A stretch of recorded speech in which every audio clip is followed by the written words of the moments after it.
Good afternoon to you. I'm Brian Williams, NBC News. Though on loan today, the good folks at NBC asked if I would bother hosting, in effect, my own hobby, a love of this sport, and trying to convey some of the excitement that NASCAR brings to the folks here and the folks joining us across the country and around the world today on television.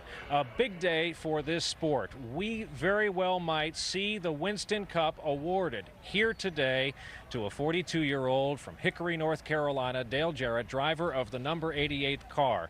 He has to finish 8th or higher. It will be a huge drama throughout the afternoon, along with all the other stories we need to cover all the way through the lineup of cars. NBC Sports has assembled quite a team to cover all the action today. Let's go up to the booth and Alan Bestwick. Alan.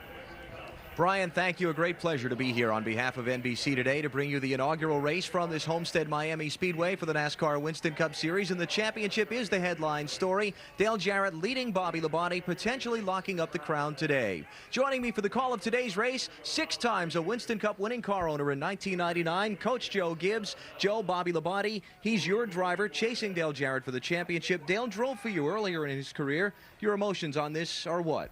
Dale Jarrett shared with me the very first time. He said, Joe, I got in a race car. I made the first lap. I knew that's what I wanted to do with the rest of my life, was race a race car. He spent the next 25 years crisscrossing the country, taking Kelly and the kids with him, and now he stands just a few hours away from that coveted prize, the Winston Cup Championship. Bobby Labonte, on the other hand, also came from a terrific racing family. His dad, his mentor, a brother, a champion. But Bobby's in a different situation. He knows, yes, something big would have to happen to Dale for him to have a chance, but he also is trying to protect himself from Mark Martin just behind him. So what's at stake for these two guys? To be recognized as one of the 2 best in the world at what you do, and also millions of bucks. Yeah, lots and lots of money. Now, also joining us for the call of today's race, a winner here at Homestead in a NASCAR truck machine in March of this year, Mike Wallace. Mike, a pleasure to have you with us. One of the other major headlines of the weekend so far, Pontiacs and a dominance in qualifying. Well, definitely do, Alan, along with the racetrack. We got a 1.5 mile flat racetrack. It's a temperamental, narrow groove racetrack. The spoilers on the Pontiacs are a little bit taller. That's been the conversation in the garage area right now. There's 8 Pontiacs in the field, 6 in the top 7. We don't know if it's going to hold up under race conditions, but right now they have a little bit of advantage in qualifying. So will the Pontiacs dominate in the race? Will Dale Jarrett lock up the Winston Cup Championship today? Those the major stories. Let's hear from Jarrett now. He's with Marty Snyder. Well, Alan, not only this year, but for many years, the 88 bunch and Dale Jarrett have worked so hard just to get to this point. And Dale Jarrett, as you sit on the cusp of your first Winston Cup championship, describe your emotions as you get ready to strap in. Excited, a little bit anxious, a little bit nervous too. First time at a racetrack, I think that you don't know exactly what to expect. We think we've got a good setup in the car, but you just never know. So we'll just have to work with it. But I think that we've got a car capable of finishing in the top 10, definitely. Well, just 12 days shy of his 43rd birthday. What a present the Winston Cup Championship would be. Dale Jarrett today trying to win it this afternoon. Now let's go to Dorsey Schrader. Thanks, Marty. Bobby Labonte, you currently lie second in the points championship, but man, what a fantastic season you guys have been having. Tell us about that. It's been great. You know, this year we've had a lot of fun. We've run better at racetracks that, you know, we didn't run good at last year, so we improved a lot on our season, and we've been consistent and run up front most of the races, and that makes us feel good. We're second in points. We would love to stay there. I don't think we can catch Dale unless something happens to him, but Mark's right on our tail, so we got to keep going. I'll tell you one thing, folks. Bobby Labonte is going to take this championship points battle right down to the wire. Now let's go down to Mike Massaro. For the 3rd week in a row, David Green has had Hendrick power underneath the hood of his Pontiac, and this weekend it certainly paid dividends. A lap time of 1:55.759, good enough for your first career Winston Cup Series pole. David, describe the emotion of sitting on the pole for today's inaugural Pennzoil 400. Well, a lot of satisfaction, you know, for 3 years of hard work and learning the ropes in Winston Cup, now to be able to do it. And secondly, for 6 or 7 short weeks joining Tyler Jet Motorsports in 10-10-3-4-5 Pontiac team, it's been excitement 100% each and every week. Well, David Green will lead the parade this afternoon. Looking at Dale Jarrett, he is the man today chasing the NASCAR Winston Cup Championship. Now let's just clarify, we've said that Jarrett has to finish 8th or better to win the title today. That's if Bobby Labonte wins the race. Jarrett basically has to be within 45 points of Bobby Labonte at the end of the day to clinch the title, and there's proud Papa Ned, a 2-time champion himself, looking on from the roof, kind of serving as Dale's coach throughout the day. Not his spotter, but his coach.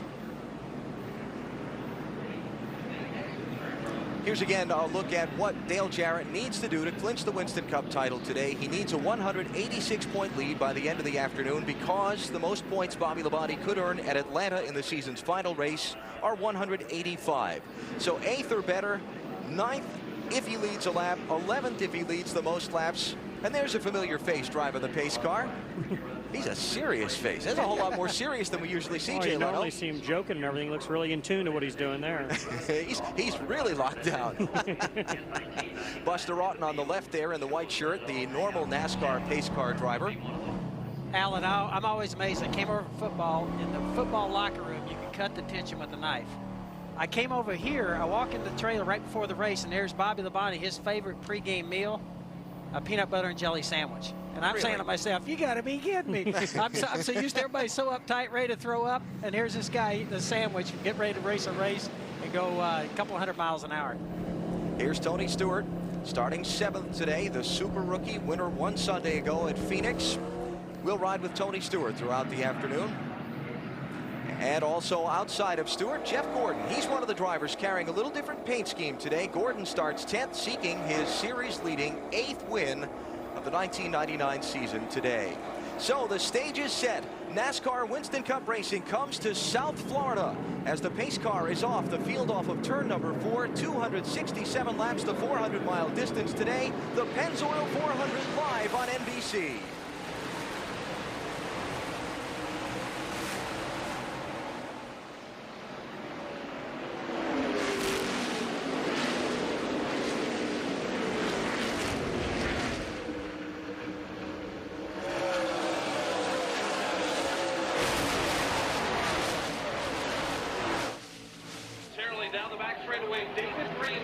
David Green leads into turn 3. Andretti falls in line 2nd, side by side for 3rd. Labonte inside. Dave Blaney riding the high line around turn 4. Well, Alan, what you're seeing, it's very important to lead for 5 bonus points right here. David Green didn't want John Andretti to get by, and Dave Blaney trying to make a strong showing in that Pontiac.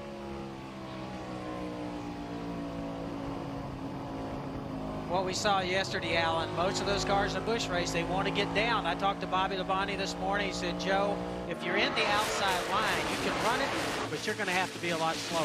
Mike, he thinks that outside line is not the way to go. You see everybody trying to get single file. Well, it definitely is. It's early in the race here. They want to get to the bottom. It's the preferred groove on this racetrack. A little bit more abrasive, for the tires there. You can get more grip off the corner, and everybody's trying to get in line just to have a good race. Man on the move in the early going is Jeremy Mayfield. He started in 8th position. He just slipped up to the inside of Dave Blaney, picked up the 4th spot. And here's a dogfight behind them. Ricky Rudd and Mike Skinner racing for 12th and 13th. What you're going to see throughout today, Alan, there won't be much of a dogfight if a guy gets underneath him, getting in the corner. The guy on the outside is going to let him go, fall in line, and then go racing. There's Dale Jarrett down to the inside. On the back straightaway, Rusty Wallace moving over, letting Mark Martin slide by. There's Jarrett racing with Ward Burton. This is for the 8th and 9th position off turn 4. What you're going to see is Dale Jarrett also trying to get to the front to get his 5 bonus points to try to work on winning that championship here today. At the same time, in the early going, Jarrett has to be a little bit careful, knowing he could lock that title up today. I don't think he wants to open the door and let Bobby get back in by making a mistake. Well, you know Bobby's record going into Atlanta. He always wins those races down there, it seems like, at the closing end of the year, so he needs to make it happen here today, I believe. 8th and 9th spots, Jarrett and Ward Burton. Ward up on the high side in the Pontiac, Jarrett down low in the Ford. Yeah, squeezing down in front of him off turn 4. Alan, one of the things when talking to Bobby and Tony this morning, they said what's tough about this racetrack, that it is flat all the way out to the wall. Most racetracks bank a little bit towards the wall. So if you get out towards that wall, they said you just keep going. And of course, that without that added bank out there, it's hard. Everybody wants to kind of stay in that lower groove. That's the fast one. What you've talked to the crew chiefs this week about, Alan, is that everybody's running real soft springs in front of their cars, trying to get the most mechanical action on the tires, that they grip better because of the flat racetrack that Joe was speaking about. And you'll see the cars settle down very hard on the front nose getting in the corner. Jarrett in 9th, Mark Martin in 10th.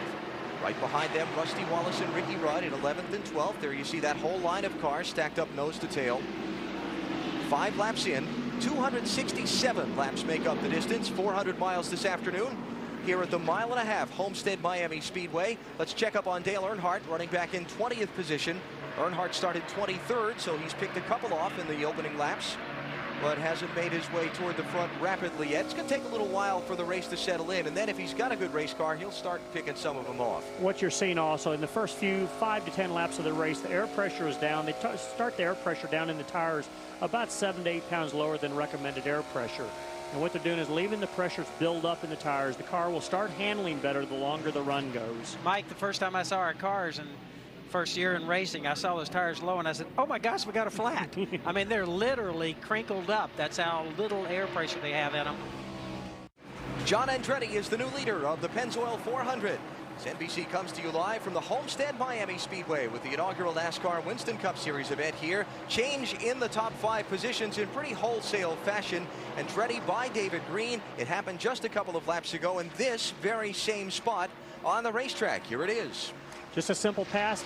John gets to run on David there, and David kind of checks up, lets him go. As we talked earlier, there'll be no racing 2x2 getting into the corner at either end of the racetrack early in the race here. Now David washes out wide off turn 4, and both Bobby Labonte and Jeremy Mayfield slide up underneath him and go to the 2nd and 3rd positions. So Green back to 4th after leading the opening 7 laps of this event, and now it is John Andretti who heads this race early in the going. Now that guy in 2nd, he's got something he needs to accomplish here real fast. Well, Alan, you'd think that most of the cars would kind of be taking it easy here, but as Mike mentioned, 5 points for leading the race. Now, you don't get up there very often. Bobby Labonte right now saying, hey, I need 5. If there's any way, he'll push this thing to try and get at least 1 lap in where he can pick up his 5 points in the championship race. But you see, he's got a little distance to go before he can catch John Andretti and try and put a move on it. Let's go to pit road. Dorsey Schrader. But David Green was trying to work with John Andretti. John Andretti radioed in and said, I think I'm faster than you. My car's real tight in 1 and 2. If you let me by, we can work together. Well, guess what? When David moved over, his car is now tight in 1 and 2. He's suffering from letting him by. All right, Dorsey, so you see David just barely in the frame there, top of the screen. He has fallen back to 4th position. David shouldn't have fallen for that one. Yeah. All deals. That happens sometimes. Hey. Who is it that said a couple of years ago, any deal that's made on a racetrack is never going to be a good deal, because if it's proposed to you, you usually are the one who's going to lose. Well, and definitely what happened there, Alan, is John's car was tight, which would mean the front end is not turning when he up behind him. And then what's happening, the air coming off the back of it is not getting on the front nose of it. So he was smooth enough to get David moved over, went on by, got clean air, and was able to plant the nose. This is a race for 8th position. Dave Blaney in the 93 car, about to be overtaken by his teammate Ward Burton. Side quarter. You heard the spotter stick in there and let Dave know where Ward was getting underneath him, let him know he's clear. Come on back down, get to the bottom of the racetrack and go racing. You were with us yesterday in our coverage of the NASCAR Busch Series event. Blaney was one of the drivers we talked about, along with Dale Earnhardt Jr. and Matt Kenseth, moving up to the Winston Cup level for the 2000 season. They definitely are. They got some very, very strong race teams. Those two are teammates. Ward Burton and Dale Blaney are going to be teammates, or are teammates right now, and along with Matt Kenseth's going to be going to the Roush team next year. Here's Dale Jarrett riding with the point leader, running in the 10th position. Mark Martin has just bypassed Dale Jarrett for that spot. I think one of the things about Dale, rarely makes a mistake, Alan. I think he's going to be willing to sit there today, let everybody else kind of let things shake out, make sure he protects himself, and he's going to be right there keeping an eye right down that racetrack on that green car. Bobby Labonte, where is he? Bobby running 2nd, Jarrett running in 10th. So you see, as of now, 195 points between the two. So Jarrett doing what he needs to do to try and clinch the title if he can. Joe, as a car owner, you would probably be telling your driver, just we'll keep you in touch where you got to run. You don't have to win this race today. You just got to finish so many spots within what Bobby Labonte's doing. Well, some car owners will be doing that, Mike. I don't I don't talk to my guys at all. They told me, you get in the corner and shut up. You're a football coach. You know nothing about this, and that's what I do. I pray. Okay. I'm not the technical owner, although some of the owners out here, Richard Childress, Robert Yates, some of those guys can do that, and I admire them for it. I didn't grow up in racing. I grew up in another sport, so I stay out of the way. Let's go down to pit road. Marty Snyder. Well, you guys talk about Dale Jarrett doing just what he needs to do. That's kind of the focus for these guys today. As we've talked about, he just needs to finish 8th. And they weren't very happy with the car at the beginning of happy hour. He said, I've got a top 10 car. But he said when he got out of the car at the very end of the race, guys, now I've got a top 8 car. And that's all they need to do this afternoon. There you go. The man with the best car in the early laps in this race is John Andretti. He is on a rail right now. He's flying. Beforehand, he said, we got a new paint job. I love it. It just makes me feel faster out there. However, his owner, Roger Penske, when I talked to him, said, look, Jeremy's driving faster these days because he's got a new girlfriend. Faster he drives, faster he gets back to her. Alan, back to you. Jeremy started this race in the 8th position. He is running third now, 2.9 seconds behind leader John Andretti, who continues to pace this Pennzoil 400 early in the going. You can see Andretti and Bobby Labonte, the first and second place cars, have put a little bit of a gap between themselves and Mayfield, who runs third. Well, what it shows is the two cars up front are very much hooked up. They're running together good. Bobby Labonte, you know, his car is driving very well. Jeremy Mayfield's car is right on the bottom of the racetrack, and that's what you're looking for at Homestead. Sometimes, and I say sometimes, if you got a buddy there, right where these two guys are right now, he might let his partner slip by to get 5 points. This kind of depends sometimes on that relationship. Doesn't happen, but these two guys right here look like they're going hard. I don't see that here. Here comes Bobby looking down low off of turn number 2. 5 bonus points for the championship if he can get by Andretti. He's going to follow him into 3 this time. You know why John's trying to not make it easy for Bobby, and Bobby will probably make the pass just as soon as I say this. There's 5 additional points for leading the most laps, and John is also in a points battle farther back in the field, and you know, if he can pick up another 5, it'd be good for him. Andretti 16th in the championship standings now, in a tie for that position with Sterling Marlin. And remember that every position in the final Winston Cup rundown means cash at the end of the year. John is making that inside awful tempting for Bobby. He's going to try him off turn 2 this time and down the back straightaway. Coach is trying to coach him on here. I can see him moving his leg like, come on, Bobby, let's go.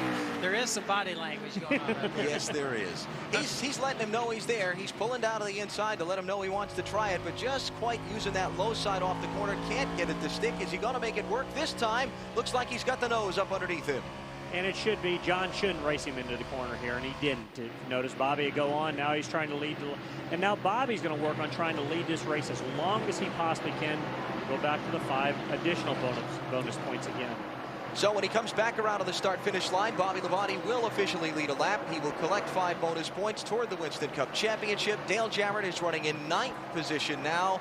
If Bobby leads the most laps and wins the race, Jarrett needs to finish 8th or better to lock up the title today. The leader's running up on the back of the first machine to go a lap down. Brett Bodine's car obviously ill handling here in the early going as Bobby goes to the outside of him and puts him a lap in arrears. So Bobby Labonte, top of the stack here, 3rd leader of this race. There you see some of the numbers on Bobby in 1999. Coach, pretty darned impressive. I'd say the difference this year over our past years for our race team, we had a tough time with short tracks. This kind of track right here. And now the big turnaround is we've run extremely well on these tracks, which puts us all the way across the board. And Bobby's been strong in each and every week. And I can remember the very first time we got on the pole at Las Vegas, I said, we've arrived. A flat racetrack. For us to do anything, that means we've arrived. Marty Snyder has more on the leader down on pit road. Well, it should be no surprise, and it's no surprise to these guys, or probably Coach up in the booth, that Bobby's running well. They knew they would be good on the long runs. They were a little worried about the short runs this morning. This is the 3rd week in a row that Bobby has changed an engine on Sunday morning. They've been having some engine problems, but so far it's been pretty good for him. He finished 3rd last week at Phoenix, and they've been running well. They know they are going to be good on these long runs. And they know also that their teammate Tony Stewart is going to be excellent on the long runs. Now let's go to Mike Massaro. Thank you, Marty. Very similar down here with the John Andretti crew. They are preaching patience right now. They're anticipating a very long green flag run and don't want to push it to the limits too soon. Talked with some of the members. They seem to think that the 43 car may be a little bit better than the 18 in the corners. However, on the straightaways, they say the 18 is just killing them. Alan?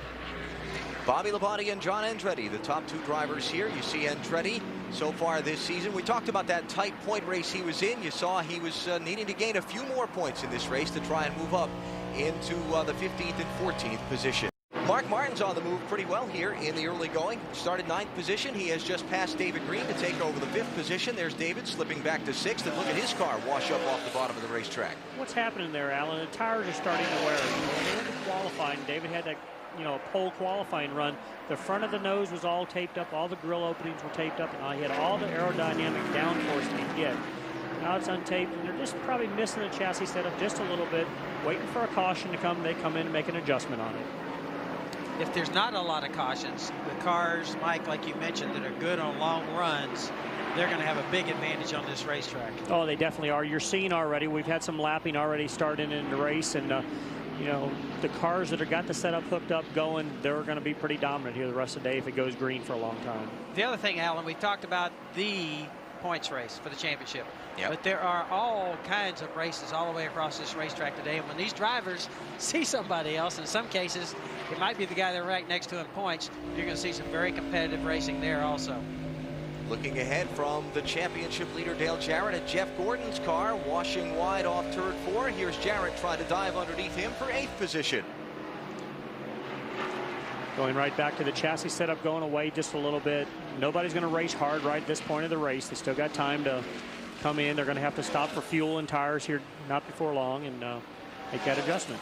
Here's Mike Skinner going to go after Gordon, try and get him another position. So Gordon looking like he's struggling here in the early going, 38 laps in. Back to 10th position for Gordon now. As a driver, that's a very frustrating situation. You've started the race, you're really good on new tires, then as you start to wear, and he's probably on the radio going, guys, it does not turn, help me. He wants a caution right now. Absolutely, he does. It's been an interesting last 6 weeks or so for Jeff Gordon. Of course, Ray Evernham and he splitting up about a month and a half ago. And then the last couple of weeks, there have been some headlines from within the Gordon race team. 5 members of his team leaving to go to the Robert Yates operation for next year. Its effect on Jeff Gordon's operation now? I felt like we really got our focus back, went to Martinsville, won, went into Charlotte, we won there. I mean, things were going well. The pit crew, you know, definitely threw us off a little bit because we weren't prepared for that. You know, so that's probably one of the key things that we're looking at right now is replacing the pit crew. And, you know, right now we've got a great pit crew. They're doing a good job, but there are distractions. There is a little bit of focus taken off of our team. And any time in Winston Cup racing that you have that, you know, you're going to be at a little bit of a disadvantage. So we've got to be able to put those things out of our mind, go out there, do our jobs, and you know, work like the team that we've always been. And there are some of the members of Jeff Gordon's team trying to do their work around crew chief Brian Weitzel. Jeff is talking of focus and this whole team concept. Let's get into that a little bit with you. Let me say that this is a big deal. What the Rainbow Warriors did right here, they're no longer the Rainbow Warriors. They took off and left Jeff, and that's what he's talking about. Now, that's the disadvantage to having guys that are hired guns coming from the outside. You train them, they're going to be your pit crew, you bring them in from the outside. Well, what happened in this case, they really don't have the loyalty to the team at that point. They're not hired full-time. They don't work full-time in the shop. And so in this case, they jump ship and take off. Most of our guys, I will say this, all work in our shop. They're employed there. I think you build more of a loyalty from that standpoint. And I think this really shook Jeff up. This definitely hurt him. He loses Ray, obviously the person that's been there with him the whole time. But now I think this kind of, as he mentioned here in this little shot, I think this really affected his race team and shook him up. Do you feel pressure as your driver Bobby Labonte comes up on the tail end of the field to put some more cars a lap down? Do you feel pressure to go out and have hired guns to try and compete on Sunday with some of these teams who do? Alan, this is just like any other professional sport. You win with people. You have to pick the best people. This is if you're going to spend time in anything, it's picking your people. And so, yes, we go out and try and do the best job we can at every single position. Find the best person in NASCAR to come in and work for you. So it's a people business, and you want to keep them. And so that's the challenge, because most of us live right in Charlotte. A guy can pick up and go to work for somebody else, never move his home. Yeah. Very competitive. And so you try and offer as many things as you can to make your race shop the place that everybody wants to work. You saw Bobby Labonte put a lap on Johnny Benson and Rick Mast. Look at Dale Earnhardt. Remember we talked about him earlier, hadn't really moved up a whole lot? Well, now as the laps roll along, he's rolling up through the field and picking up a lot of positions. We're back at Homestead Miami Speedway. Brian Williams with you. Dale Earnhardt, you see, moving up into the pack now, 12th after having started well down in the pack. Dale Earnhardt this weekend about as buoyant as I've ever seen him. Had a long talk with him yesterday. Okay, so he doesn't like the fact that the Pontiacs are rumored to have better downforce and do better on this track. He said, quote, "I'll show you downforce," and so far he is. He and owner Richard Childress really believe and insist up and down and all over. They've got a package ready for next year. They keep saying to all who will listen, look out for the number 3 machine. Alan, back up to you. Brian, no question, Dale Earnhardt has had the best season this season he's had in a little while. Picked up 3 wins, and for Earnhardt it had been kind of a slump, if you will, over the last few seasons. But they do seem to have their whole operation coming back around, and Earnhardt is very emphatic that he is going to give Jarrett and Labonte and Gordon and the rest a run for that 8th Winston Cup championship in the 2000 season. He has just moved up and around Ricky Rudd. He's moved up and around David Green, and Rudd is trying to go with him as they go into 3. I can tell you this, every driver out there respects this guy, Dale Earnhardt. I remember the very first time that Bobby popped Dale a little bit from behind. Bobby came on the headset and heard him say, "You tell him I didn't mean that. You tell him I didn't mean that." They got respect. Hey, this guy, believe me, when you see that black 3 behind you, watch out. They pull over. And you know, we laugh about that, but that's part of racing, Mike, is if you hit somebody, knowing whether or not that person's makeup is to come and hit you back. Well, you know, Dale over the years has always been a very aggressive driver, and he earned the name Intimidator by that. He'll go up there and rub on you, boot on you just a little bit. No big deal, but you got to respect him for it. I'd say this too, though. When he's racing, this guy races for championships. You don't wreck when you're racing for championships.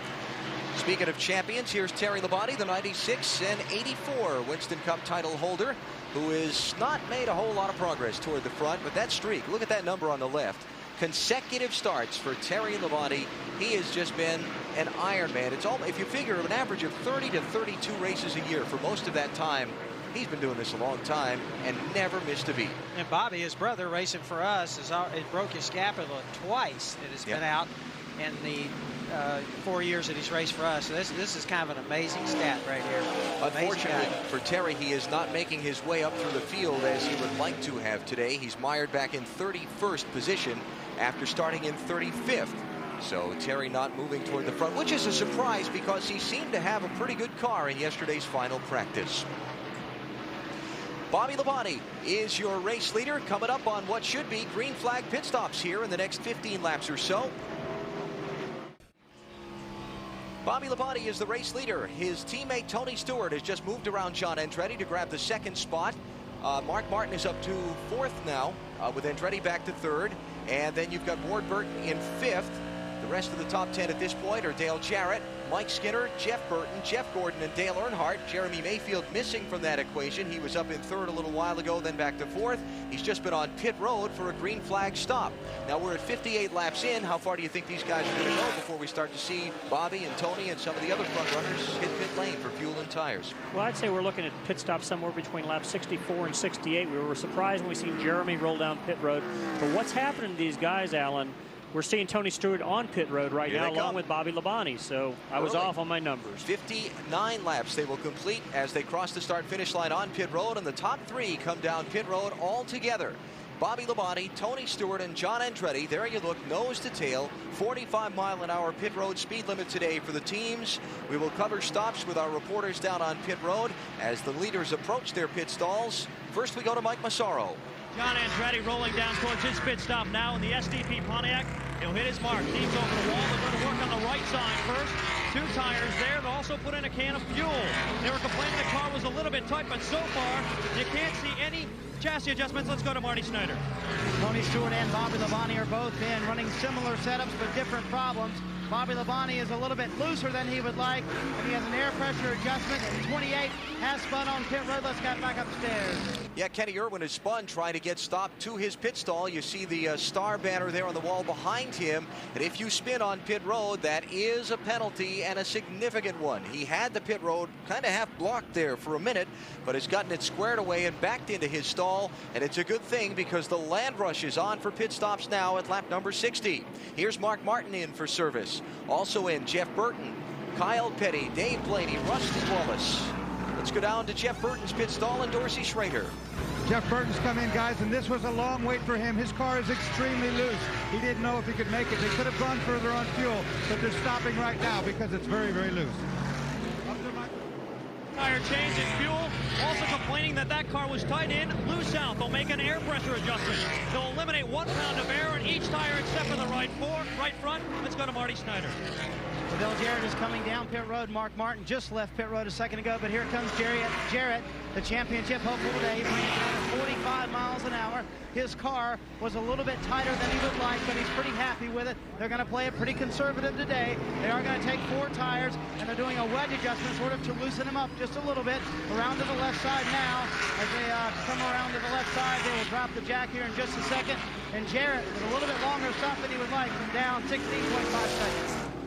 Now, Dale Jarrett led lap number 60 before he came on to pit road, so he has collected 5 bonus points toward the championship, negating Bobby Labonte's having led in this event. So now it puts back to 9th or better for Jarrett if Bobby wins the race today for Jarrett to claim the championship. Here's Mike Skinner. He led before coming to pit road. To Mike. And he hits his marks absolutely perfectly. Team all the way around from the right side. Now back to the left side. A 4-tire change. 2 cans of 76 Racing Fuel. Caught up a little bit on the left rear, but they catch up, make up for that ground. They get him away and a good stop. Jeff Gordon stayed on the racetrack, collected 5 bonus points for leading the lap as well. He will now come down the pit lane. This one at lap number 63. So Gordon, Mike Skinner, Dale Jarrett, and Mark Martin all leading for laps under this exchange of green flag stops. Let's go down to Marty Snyder on pit road for the Jeff Gordon stop. And Gordon comes slowly down pit road at 45 miles an hour. They just have not had a good day so far. The car is a little bit tighter than Jeff Gordon would like. It's been tight all afternoon long. They're going to use a wedge adjustment. They hope that will loosen him up, especially for the longer run, because Gordon got tighter the longer he ran, and that's a characteristic not only of his car, but also this racetrack. Around to the left side for Gordon now. Pretty good, nice quick stop for Jeff Gordon. He's back out on the racetrack. Sterling Marlin takes over the lead before he comes down pit road for a stop. Then it should cycle back around to Bobby Labonte, who should come out with the race lead off the stops. We will catch that up here after the Sterling Marlin stop, who has stayed on the racetrack to this point, so he is in the lead of this event. Now, let me catch back up just for a second. Kenny Irwin got a 2-lap penalty for spinning on pit road, so he was held after they finished their stop for 2 laps for the spin there. It drops him all the way to 42nd position. What can happen there, Alan? Everybody talks about what's happening on pit road is that as he rolls down pit road, he's trying to get the car slowed down, and he goes ahead and shoves it in first gear. A wheel hop is what happens there, and it spins the thing out. Okay. You got to be very, very cautious of that, because what he was doing was carrying too much speed into the entry and jammed a gear, or it was just a bad break for him. Is what it was. Now here is the leader, Sterling Marlin, on pit road. To Mike Massaro. Chevrolet to a complete stop. They'll go to work on the right side first. 2 tires there. No chassis adjustment so far. Just 2 cans of 76 Racing Fuel. They're going to take 4 tires here in this stop.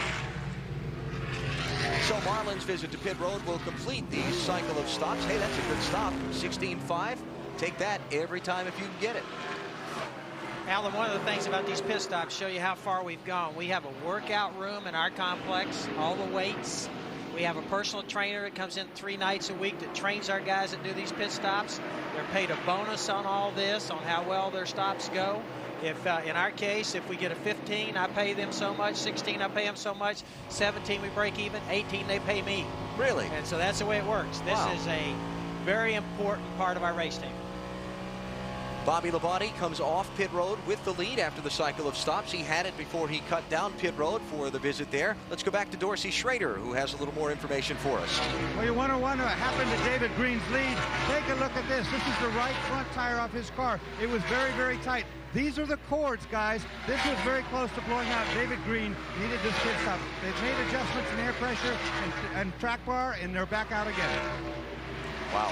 Alan, what you're seeing there, what that's caused by is too much camber in the right front wheel. They're getting it to gain a lot of camber, sticks the front end better, but wears the tires terribly. Our Pennzoil Stop and Go pit summary. You see Bobby Labonte in first, out first. Tony Stewart in second, out third. And Ward Burton, probably, I don't want to say the big loser, but he gave up the most on that pit stop sequence. Came in 5th and has come out in 8th position. So we've just completed 67 laps of our Pennzoil 400. On an increasingly hot day out on the track here at Homestead Miami Speedway. Welcome back. Brian Williams with you. So far, very fast, very clean race. We have not been under yellow because of any error here. Mark Martin has moved into 4th place in the Valvoline number 6 Taurus, starting at 9th. Everyone knows the diminutive powerhouse from Arkansas, the health food and workout freak. Mark Martin is about as consistent, though disappointing this year, only 2 victories this season, but about as consistent as you can get. He will end the 90s, having been in the top 10 every year for a decade. When the season is over, a feat very few can brag that they can match. Mark Martin in 4th, back up to Alan Bestwick. Brian, thank you. With Joe Gibbs and Mike Wallace, we are pretty early in this event, just past the 1/4 point. 73 of 267 laps complete. And in the upper left of your screen, you see the rundown of the field after the green flag pit stops. Mark Martin there in 4th, behind Bobby Labonte, John Andretti, and Tony Stewart. Some of the rest of the top 10. There's Dale Jarrett in the 8th position now, doing what he needs to do to try and walk away from this afternoon's race with the 1999 NASCAR Winston Cup Championship trophy in his possession. Bobby Labonte has led the most laps to this point in the event, but Dale has led a lap and is running 9th or better, which is what he will have to do in order to win the title. Mark Martin, kind of the forgotten man in the championship chase for the last month or so. He is 3rd in the standings now. Here is out the back of Steve Park's machine as he runs in 24th position, trying to stay in front of the leader Bobby Labonte, but Park up the racetrack in 4, and he's not going to keep Bobby behind him very long like that. When you talk about Mark Martin, I came over from football. I'm used to those great big guys, and I remember the very first time I walk out there, I see this Mark Martin, this star. I said, how could that guy drive a 3,000-pound car? Look at this guy. Very strong, very competitive, very tough guy, and a very, very good athlete. As Labonte goes up underneath the Steve Park car, trying to put him a lap down. It's been an interesting season for Park. Really come on in the second half of the year. Top 15 finishes the last 7 weeks. In the last 9 races, his worst finish is 16th. Park's had a couple of hard wrecks here at Homestead in testing a year ago, November, and then just the other day in a NASCAR Busch Series machine. And the shark teeth are not as sharp as he would have liked here today on that machine, as he's just been overtaken by the leader, Bobby Labonte. Well, that's definitely true, Alan. What he was trying to do, he does not want to go a lap down. It makes for a long day right now. You know, once he's a lap down, he knows he's not going to be fast enough later in the race to make that lap up, and he's just going to have to work for the best finish he can. And you know what's unfortunate, this race is unfortunate as a driver. From the driver's position, this race has went green the whole way, so they haven't got any time to get in there to adjust on the car. And when you got cars like Bobby Labonte up front leading, who's hooked up, set up, running very well today, he'll put the whole, you know, a lot of the field down a lap quick. Dale Jarrett, though, doing what he needs to do to try and clinch the title. You see he's only he's got a 193-point pad, rather, on Bobby today. He needs a lead of 186 at the end of the afternoon in order to take home the trophy. This would be a race for the 12th and 13th positions. Kyle Petty there in the 44 car, and Jeff Gordon working his way to try and get up back and around Kyle. Gordon has lost a couple of positions. He was started this race in the 10th position, and now he's back in 13th spot. For so many of us, we're used to finding these cars and all these special paint jobs. Sometimes I'm going, where did they go? Where's Gordon? Is he out? There he is, but it's a different looking car. I have a tough time picking him up. You look at that out on the racetrack, it's fairly easy to confuse it with Ricky Rudd's car. Gordon's team, one of a handful, carrying a paint scheme to promote a new NASCAR-themed cartoon show that's going to be hitting television next fall. So that is why the different paint scheme there for Gordon and company today here. And your car, Joe, with Bobby as well, carrying a little bit of a different paint scheme. Gordon not running as strong as we might have thought. Marty Snyder has more on Jeff Gordon's car. Marty? Well, it's just not been a good weekend for Jeff Gordon and the Rainbow Warriors. They started 10th, currently running 13th. I talked to Brian Weitzel, the crew chief, this morning. He said that was the worst happy hour we've had all year long. First of all, it was caused mainly because of the sun. It was in Gordon's eyes when he was going down the front stretch, and when it was in his eyes, he wrecked with Dale Earnhardt. They collided together. Mike Wallace mentioned that at the beginning of the show. They started to make adjustments to that slick racetrack yesterday afternoon when the sun was going down, but then Jeff said, hey, wait a minute. This is not how the racetrack's going to be tomorrow. Let's back up. Let's start the race where we started this practice, and let's start all over again. That's what they did. They're still not very happy with the race car. It's a little bit too tight. Gordon falling back a little further than he would like as well, and he still has a tight race car even after that last adjustment. If you're new to NASCAR, a tight race car is one in which the front end is not sticking as well as the back end and wants to slide up the racetrack in the corner and go straight when you're trying to turn it to the left. And there's only one way really to fix that behind the wheel. And it's make adjustments. For a period of time right now, they're just having to drive different. But to hit on what Marty said a second ago, last night these guys basically practiced almost in the dust, the dark. And a lot of times the racetrack is a lot different at that time. Now we're in the sun, and the racetrack's doing something totally different. They made those adjustments, and they need more time to work on the cars. They need some more pit stops to get in and make adjustments. Fixing the car on pit road, yes, that's the only way to fix it. But from behind the wheels perspective, Mike, the only thing Gordon can do is lift off the gas. He can lift off the gas. Stay out of it longer. You know, he just got to try to, Jeff Gordon is probably one of the best at finding the line that works on his race car.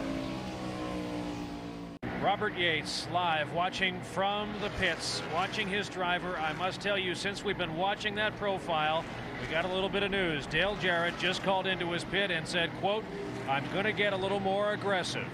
When that happens, that means Robert Yates could leave here today a Winston Cup winning owner. Back up to you, Alan. Brian, thank you. He is in position to do so right now. Jarrett having just passed Ward Burton for the 6th position. So if Bobby Labonte wins the race as he is now, there would be 201 points between them at the end of the afternoon, and it would be enough for Jarrett to bring Yates his first NASCAR Winston Cup title. Upper left of your screen, the field as it stands now, truthfully, kind of spread out at this point. Bobby Labonte is pulling them around at a quick, blistering pace, and so that has spread out the top 10 or 12 cars a little more than we might normally see. Alan, you get to know, talking about Robert Yates there and being a car owner like myself, you get to know the drivers so well, you get to know the families, the kids, and the thought of one of those guys maybe getting hurt. Always, for me, I go back and think, well, now wait a second. This is what they've always wanted to do. They were racing before I gave them a job. But at the same time, you get to be so close to them, your heart does go out, and you get to know them, hey, it's like family, and I can sympathize with Robert in that situation. Let's update a couple of things. Darrell Waltrip has taken his car to the garage. It is being worked on there. It has been somewhat off the pace for most of the afternoon, so they're making some handling adjustments there to see if they can pick up the speed and get Darrell back into the race. Brett Bodine spent an extended amount of time on pit road a little while ago. He is 14 laps down, but back on the speedway in 42nd position. Now we look back from Bobby Labonte, the leader, to second place John Andretti, and he is getting some company as Tony Stewart, last week's winner, the super rookie of 1999, begins to close in to try and get the runner-up position away. Well, you know, Alan, talking to numerous crew chiefs in the garage area this morning, this was the fear they had, to be honest with you. Not just because Joe's sitting here, but with the Gibbs cars would take off and run up front, because they've been extremely quick on these flat racetracks. John Andretti was extremely quick last week, so these guys are setting a blistering pace and making the rest of the field not too comfortable today. Here he goes up underneath Andretti, turn 3.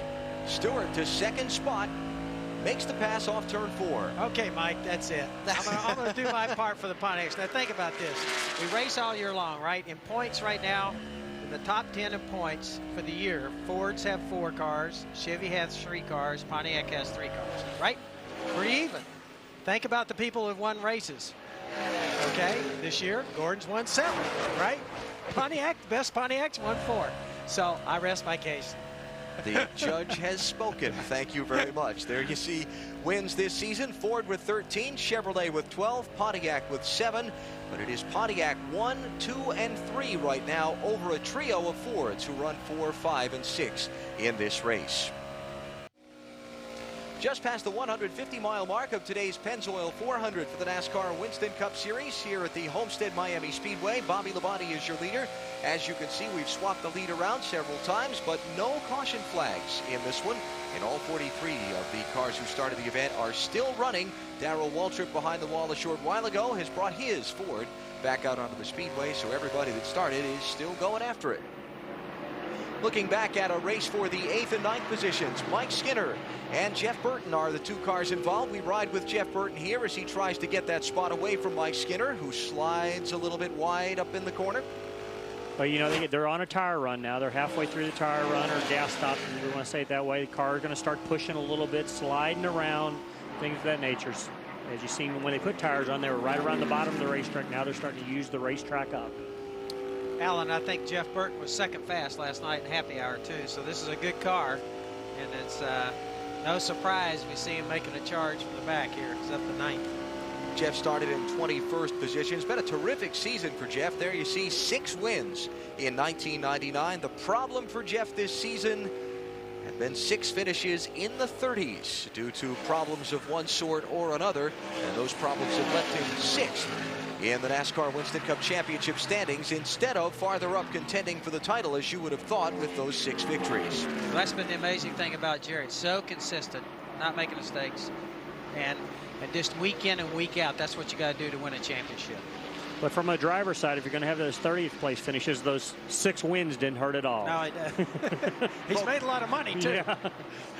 Focusing up ahead on Mike Skinner, the man who is racing with Jeff Burton for that 8th position. His crew chief, Larry McReynolds, is down on pit road now. Let's get their thoughts. Mike Massaro.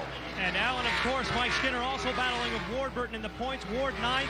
And, of course, Mike Skinner 10th in points. They're battling on the racetrack right now. But Mike Skinner appears to be having some handling problems.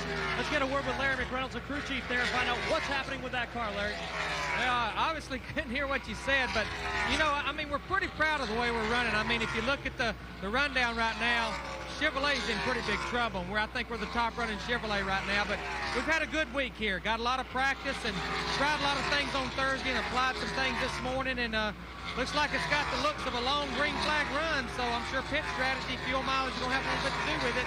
We'll just keep tweaking on it. Right now, he's just saying biggest thing is he loses the nose behind another car, but just keep going here and see what happens. Well, like Larry said, we're in the midst of a very long green flag run. Back to you guys. Skinner, a 42-year-old, originally from Susanville, California, making his 109th Winston Cup start. A very avid golfer off the racetrack, and you don't want to get on the golf course with Mike because he's as competitive as on the golf course as he is on the racetrack. I have personal experience with this. Now, Ward Burton is just ahead of Mike. Ward running in the 6th position here. And Ward from South Boston, Virginia, has had some heartbreak this season. 3 different times he's finished in 2nd position to his brother Jeff, but for Ward it's been a terrific improvement for 1999 over the 1998 season. 18th of the final championship a year ago, 9th right now with 2 races to go in this 99 season. Now, yesterday here at Homestead, if you weren't with us, this was the setting now on a final restart with 4 laps to go. Ward Burton is the leader, first car in line. Joe Nemechek is behind him, and Ward jumped the restart as the final leader. It was an unfortunate circumstance for Ward. He just got a little too anxious, it looks like, or at least that's what it shows on video here, that NASCAR has a line across the racetrack, and you cannot accelerate until you get to that point. And they thought he jumped it a little early, and unfortunately lost him a race. Don't know if he would have won it, but he would have surely finished 2nd. Alan, we saw Larry McReynolds, one of the crew chiefs there, and I really get a kick out of this. I compare them to coaches in football, and we saw him there. Hey, Larry McReynolds is doing commercials, TV commercials. He's become a very high-paid specialist, and these guys are like coaches over here in Winston Cup. They're the guys that run the show. They're the technical person. They deserve a lot of money. They're getting it. And actually, guys like Jimmy Makar, Larry McReynolds, or actually Ray Evernham are becoming stars. Jeremy Mayfield has just been on pit road for a green flag stop. Unfortunately, he was speeding when he left. There is Mayfield. So he is going to have to come back down pit road for a stop-and-go penalty here, and that's going to cost him an awful lot of time. There's the black flag for Mayfield for the penalty. That's very crucial, Alan. What you mean by speeding down pit road, the drivers establish a pit road speed during the pace laps. They don't have a speedometer in the car, but they put the car in whether it's first gear or second gear, and they look at their tach, their RPMs. And somewhere along the line, Jeremy must have cheated pit road just a little bit. Talk about this pit road here for a minute, Mike, at Homestead, because it's a little bit different than most speedways. Well, you've got a line starting right here, which is the entrance to turn 3, and you follow this line all the way through here. This is about a mile in length, actually. My line's a little off, but we're right in through here. Oh, you drivers can never color between the lines. Yeah. The actual pit road speed starts right about there. So that's how you get onto pit road, is that inner access road around the insides of turns 3 and 4, and then coming off of pit road, it's just the opposite. Yeah, you can accelerate as fast as you want till pit road. Then, right in that area there, you've got another access road, and it comes up right through here. And you come out of turn 2, and you can run as fast as you possibly can right through this area till you come onto the back straightaway, right in that area there.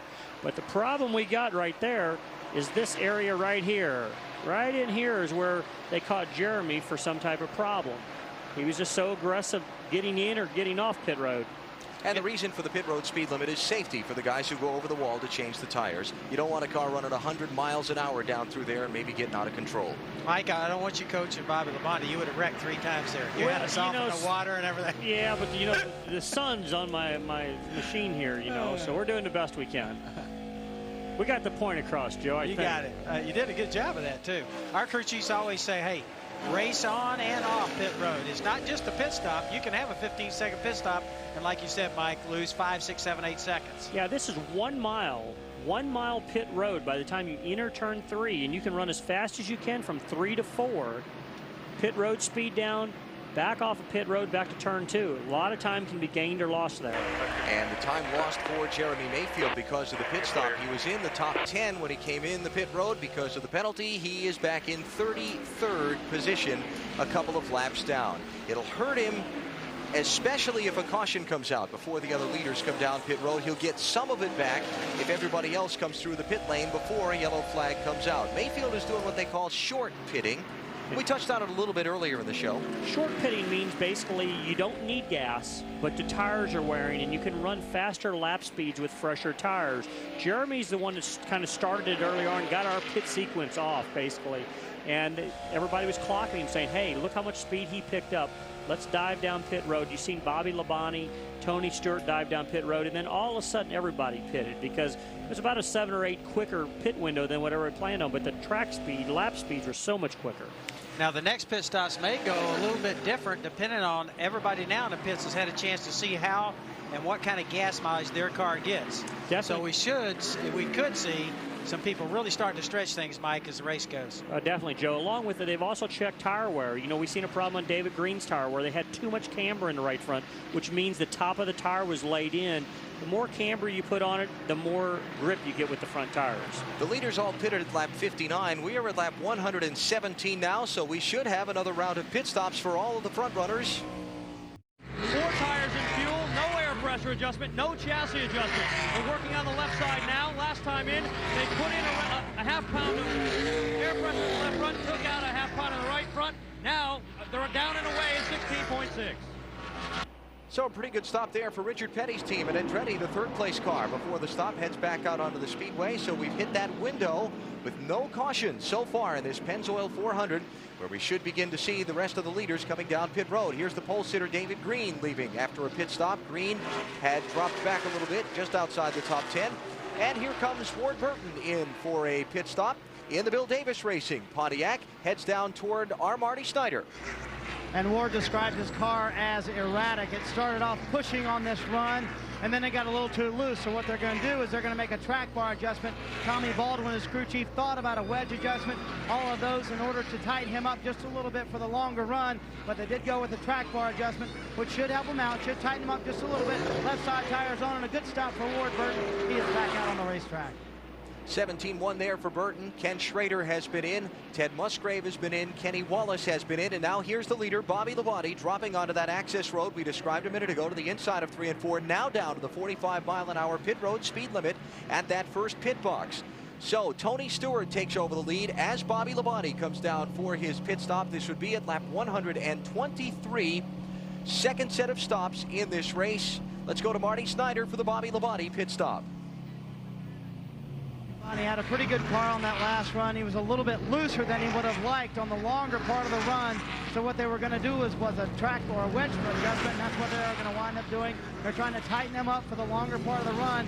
We've so far had green flag runs, and so that means the long part of the run is very crucial. The 88 of Dale Jarrett is right behind him. Dale Jarrett's car, 16.3 for Bobby Labonte. Jarrett's car's a little bit loose. They went down around on the track bar. They're taking out a half pound of air pressure. That should tighten him up just like he wanted, especially for the longer run. But we didn't talk a lot about it. The DJ was coming to the field late in that run, so they're pretty happy with the 88 car. Jarrett had moved up to the 5th position just before the round of pit stops began. Now here's Tony Stewart coming down onto pit road for service from his crew. Jeff Burton will take over the race lead as Stewart gets service. Bobby Labonte's team, the other group, pulled off a 16.3. Let's see if Tony's group can cost you a little more money here, Coach. I'll tell you what, what we're proud of here, all those guys right there, nobody came over from the 18 car. That's a brand new group. Not bad.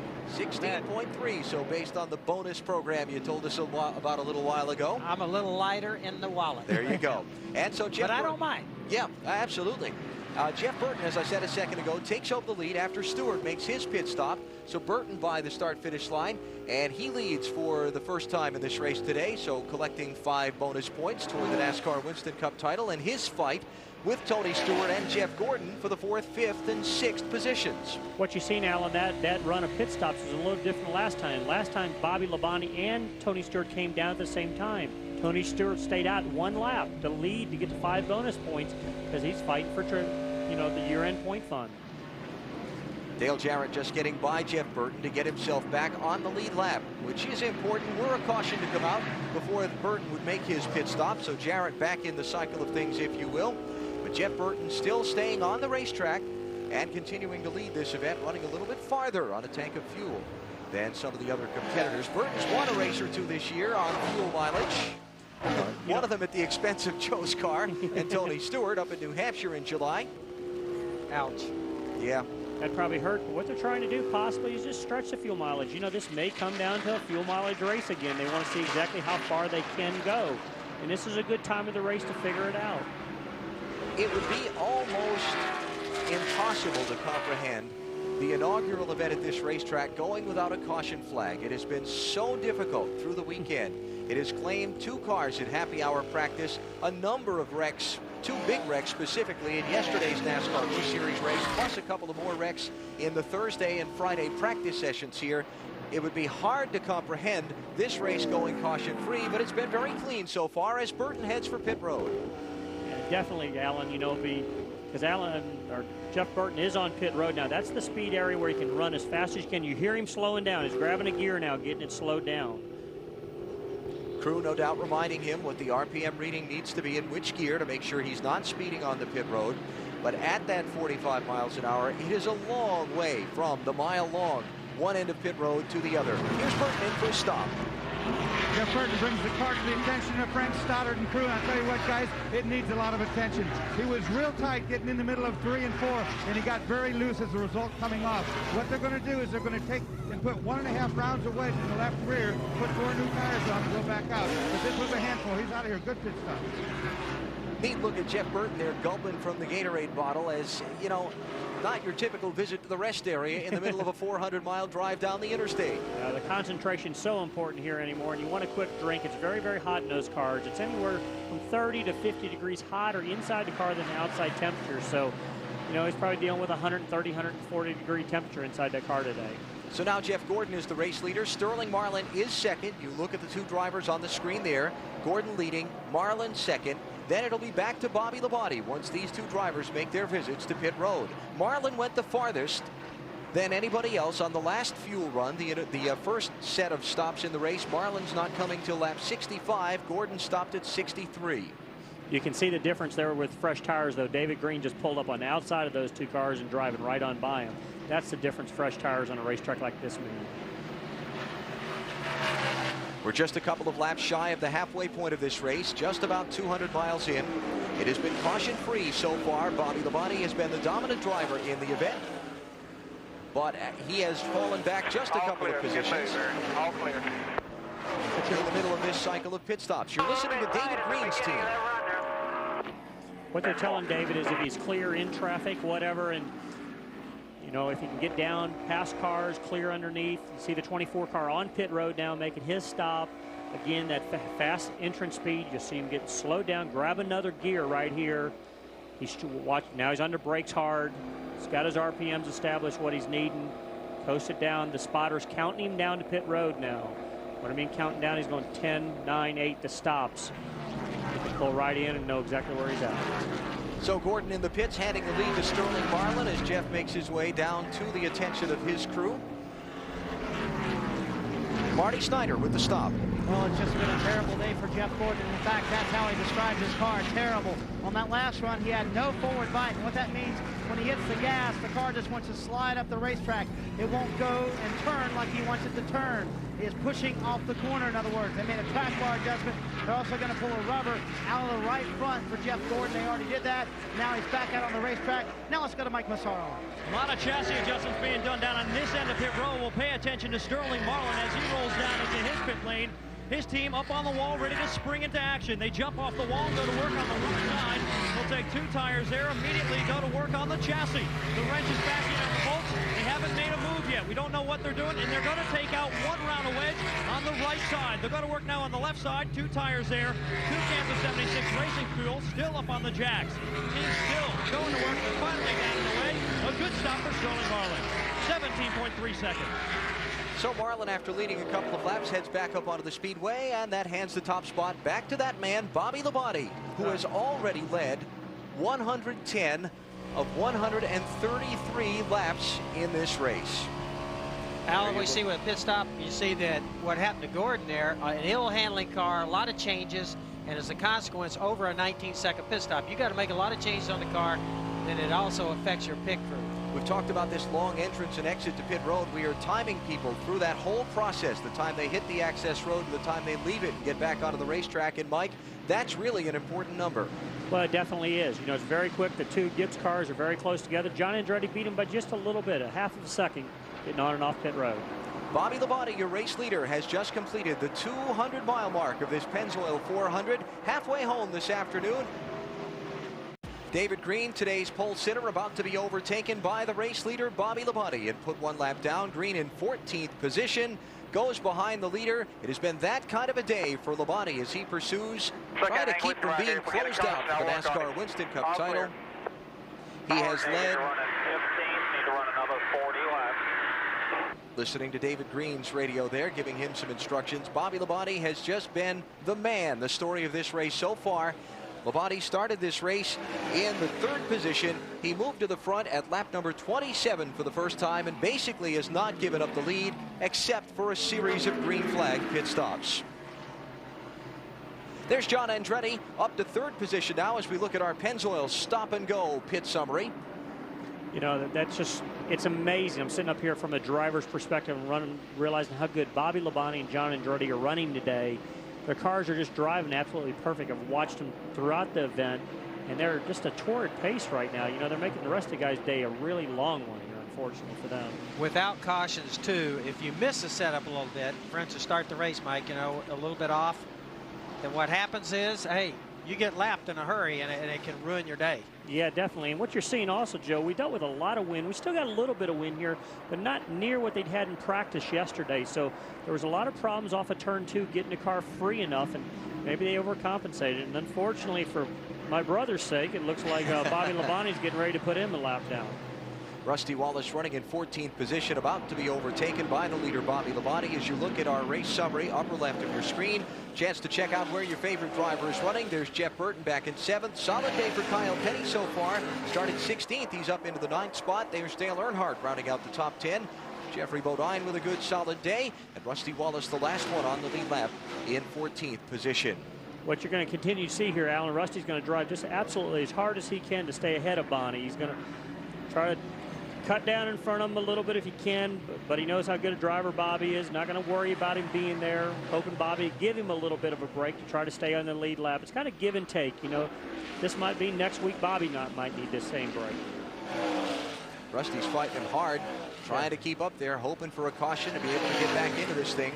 Yeah, right now everybody's screaming there's debris or something somewhere, hoping, but I don't think they're going to go for it right now.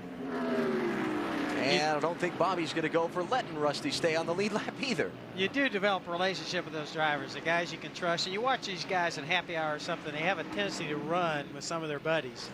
And then, of course, the other side of that, some of these guys, I've heard Bobby at different times, hey, look, I don't want to run with this guy, afraid of this guy. And so there's a lot of that. Hey, it's day in and day out, week to week, a lot of races, and you develop, I guess, over a period of time, you kind of have to earn your way. That's one of the things you worry about a rookie. Tony Stewart, has he earned his way? Do the guys trust him? Will they race with him? Saw Ricky Rudd bypass Dale Earnhardt there for the 10th position, and a little wave out the window after he went by to thank Earnhardt for giving him room to take the spot. Earnhardt's car looking like it's a little wide as he goes through the corners, or wider than he wants to have. Look at the race summary now as we are just past the midway point of today's event, as Earnhardt goes way wide once again up in the corner. Bobby Labonte the leader, 12 lead changes, but frankly mostly due to the fact that we've had all green flag pit stops in this one. A blistering average speed of over 143 miles an hour on this flat mile-and-a-half track, and the only car not on the speedway is Darrell Waltrip, whose machine has been retired with some pretty significant handling gremlins. Drivers who have led the race today: David Green out in front for the first 7 laps. John Andretti has led for a while. Bobby Labonte has spent most of the time out front, also leading at least 1 lap. Mark Martin, Dale Jarrett, Mike Skinner, Jeff Gordon, Sterling Marlin, Tony Stewart, and Jeff Burton. And again, we have 13 cars on the lead lap at this point. Labonte, Stewart, Andretti, Mark Martin, Dale Jarrett, those the first 5. Then the brothers Burton in 6th and 7th, Ward and Jeff, followed by Mike Skinner, Kyle Petty, and Ricky Rudd down through 10th position. Then the final 3 on the lead lap are Dale Earnhardt, Jeffrey Bodine, and Jeremy Mayfield. And there's Dale Jarrett continuing to try and lock up the NASCAR Winston Cup title for 1999. Started the race in the 12th position. He has led a lap, and he is running in 5th position right now. Let's go down to his pit and hear from crew chief Todd Parrott with Marty Snyder. Well, he hasn't lit the world on fire, but he's in 5th. Todd, are you happy with the day so far? Yeah, right now, seem to be pretty pleased. We kept adjusting on this thing all day. Started out a little bit loose, and you know, we practiced happy hour yesterday. It was pretty cool. So just missed it a little bit, but the car seems to be pretty good. And running in the top 5, that's what we got to do. And having great pit stops and just keep tweaking on it. Who knows? If we do get a caution, we might get up there and have a shot at winning this thing. That's what we're here for. We've been talking a lot today about Pontiac domination. They are presently 4 of the top 6 cars.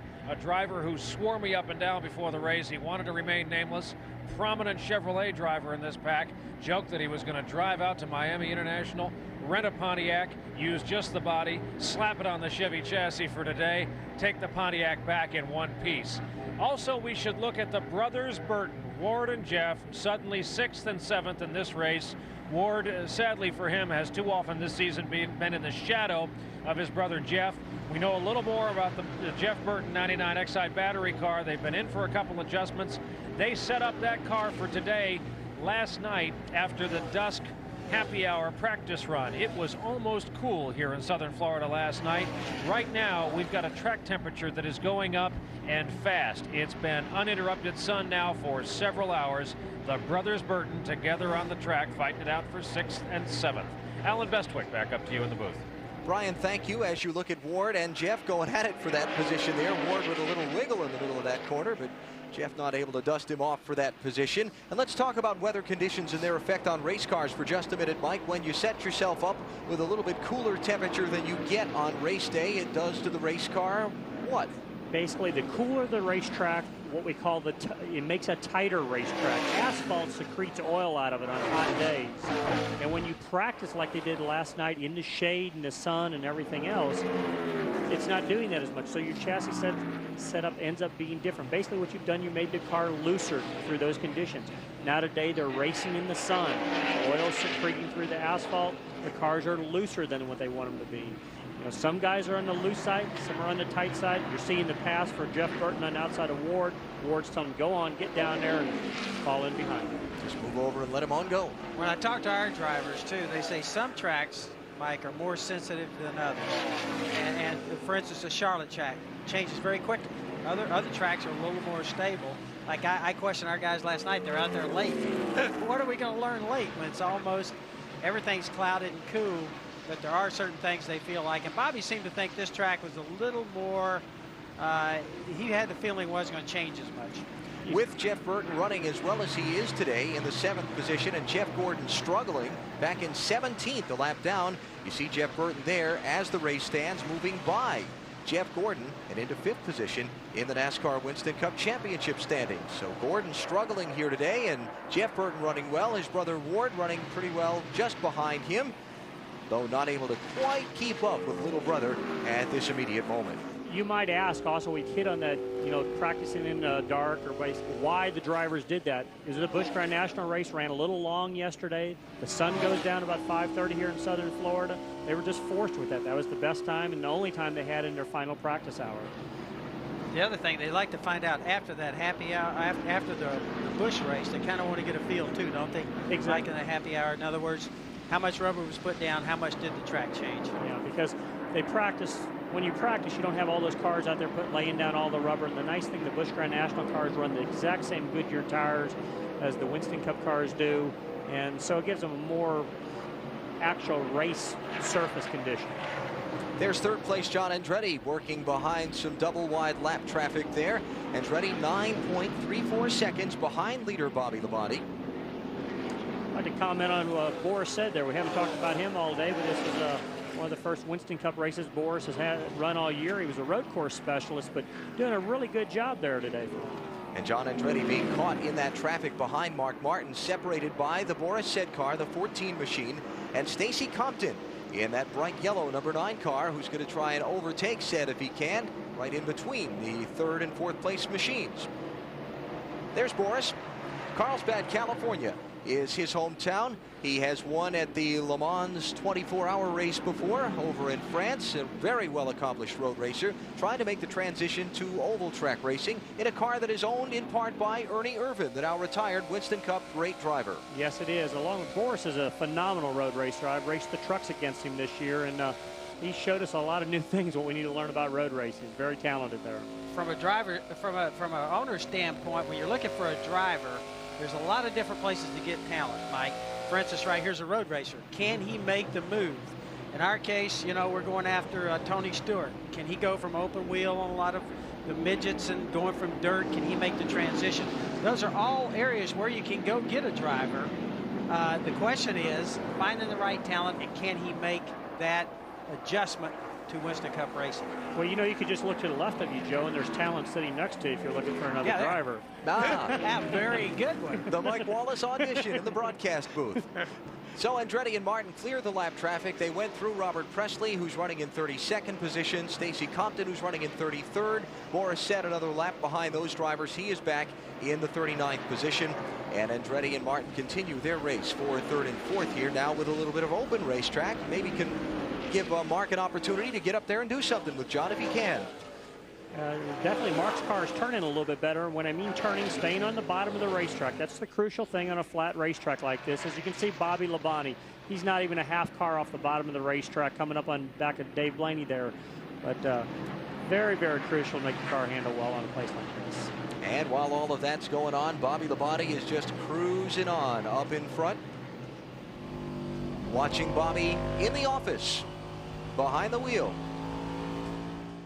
There is the man, Bobby Labonte, originally from Corpus Christi, Texas, 35-year-old driver, 4 wins in 1999. Let's compare his style with that of Dale Jarrett. Maybe get a little indication of what their cars are doing as well at this point of the race. Bobby having that easy a time. I pay him for that? We talked about this. I'm up here working. We talked about this yesterday during the NASCAR Busch Series broadcast. We had a camera on Dale Earnhardt Jr., and he just looked like he was just tooling along. And we said, okay, we spend all this time trying to convince people that NASCAR drivers are athletes, but really they're under more strain than it looks like. The G-forces and so on their neck, and the amount of strength in the arms to keep those cars turned and doing what they need to do is more than it would appear just by looking. And Alan, really, a golfer. Let's take a golfer. What is he? Precision. He takes something very hard and makes it look easy. These guys, when you stop and think, it's easy to sit up here sometimes and say, that's 145 miles an hour and missing somebody by 6 inches. Now, to me, that's an athlete. That's taking something very hard, physically and demanding high hand-eye coordination, and be able to do that. You kidding, or the athletes, bet your life. And do it in the temperature of a sauna all day with the steam bath that those cars become. Wow. Now, Bobby Labonte here in about another 10-12 laps is going to have locked up the bonus points for leading the most laps in this race. So we'll keep an eye on that. First, some early pit stops. Here's Jerry Nadeau on the pit lane, dropping in 40th position for Nadeau. And let's go down to pit road to Mike Massaro. And Jerry Nadeau pitting a little bit out of sequence. He had cut down a right front tire not too long ago. The crew over the wall on the M&M's Pontiac going to work on the right side. 2 tires there. They'll wheel around to the left side. A 4-tire change. 2 cans of 76 racing fuel on that machine. A good stop so far. No chassis adjustments. They're down and away. A good stop. They stole it.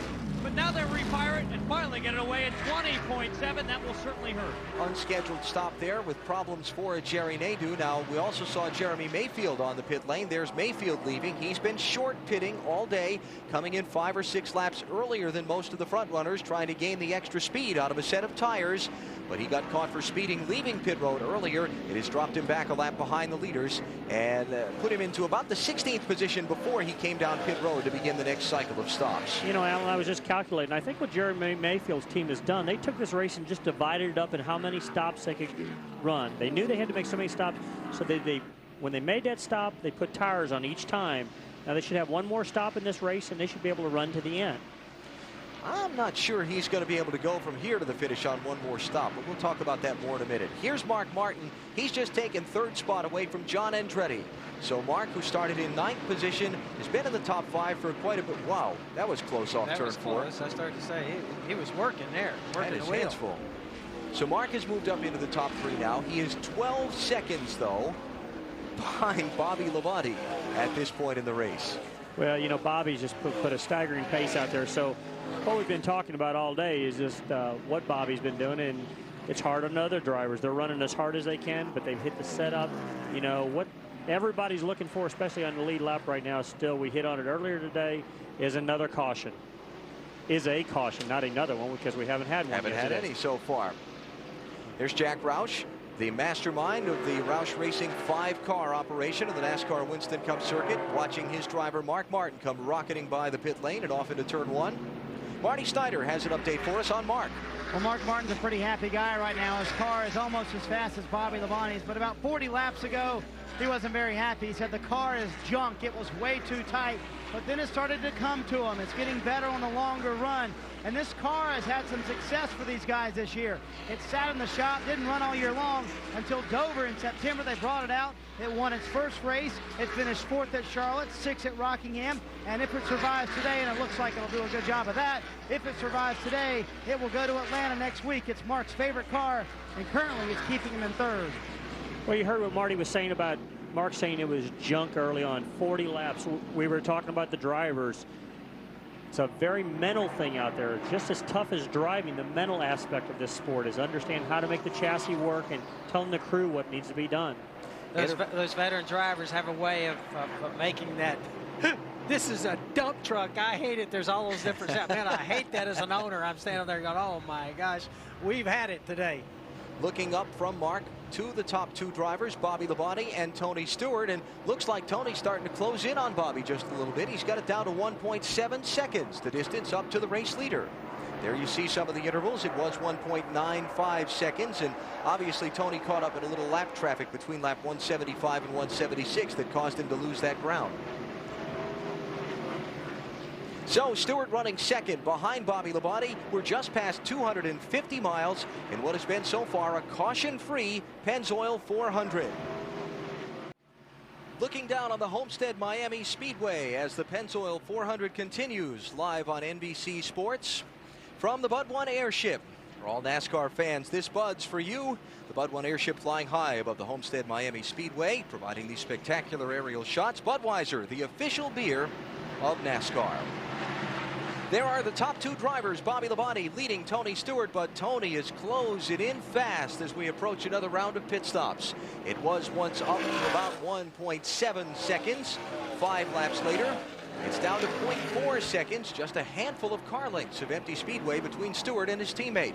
Joe was telling me the other day that Tony Stewart is very, very good at these flat, slick racetracks. He came from the open wheel stuff, and every time they take him to a flat racetrack, he just really excels. The very first year we were talking with Tony, he was racing Busch for us, and he said, hey, the slicker the better.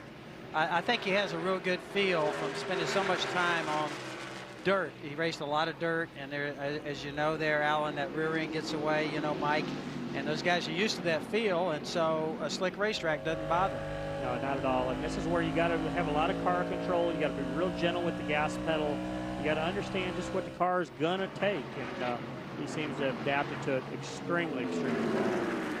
Closing in is Stewart. Now we have to see how far Bobby and Tony can stay on the racetrack on this tank of fuel, because as you see, with 84 laps to go, they're closing in on the point where if they can stretch this one a little bit farther, they can make the finish on this next pit stop on a tank of fuel. Now we've seen the leaders run about 68, 69 laps on a tank of fuel here. Oh, one car up the racetrack in the corner into the outside wall. Michael Waltrip bouncing the right side of the machine off the concrete.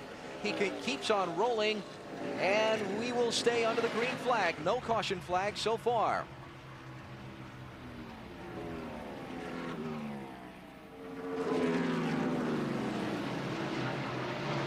What you've seen happen there, Alan, unfortunately, got in the corner a little too hard. It doesn't look like a tire went down at this time. We'll look at it when it comes around a little bit more, but just got in, kind of got what they call in the marbles, out of the groove.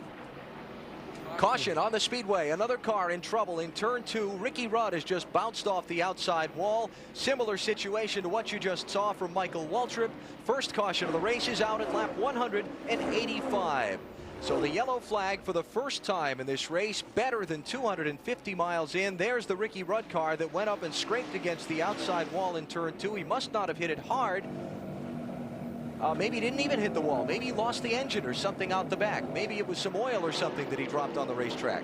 But there was a big cloud of smoke up in 2, and when I looked up, I saw him up against the outside wall and thought he might have bounced off it. Not a good sign when those gloves come off. Yeah, you can tell as slow as he's coming down pit road. He's had some type of problem that's he's got his finger pointing out the window. Let me turn in the garage area, guys. I'm not going to my pit area. His day is over with whatever's caused the problem. So Ricky Rudd's hope to extend his streak of consecutive years with a Winston Cup win to 17. It's not going to happen here today at Homestead, and he's just got one race left in 1999 to try and get that done. So first caution of this race is going to give people like Mark Martin and Dale Jarrett a chance to catch up to Bobby Labonte and Tony Stewart. Not only that, it's going to give their pit crews a chance to see if they can get him some track position on the man that has dominated. Take a quick look at the two incidents. Well, it actually looks like Michael had cut down a right front tire as far as the car was going there. It was really hard to say. We didn't see it come back around, but you could see entering the corner. He was 3 lanes out of, he was out of the groove, 3 lanes up from the bottom. And here's Ricky going down the front straightaway. We'll just have to see how it plays out here.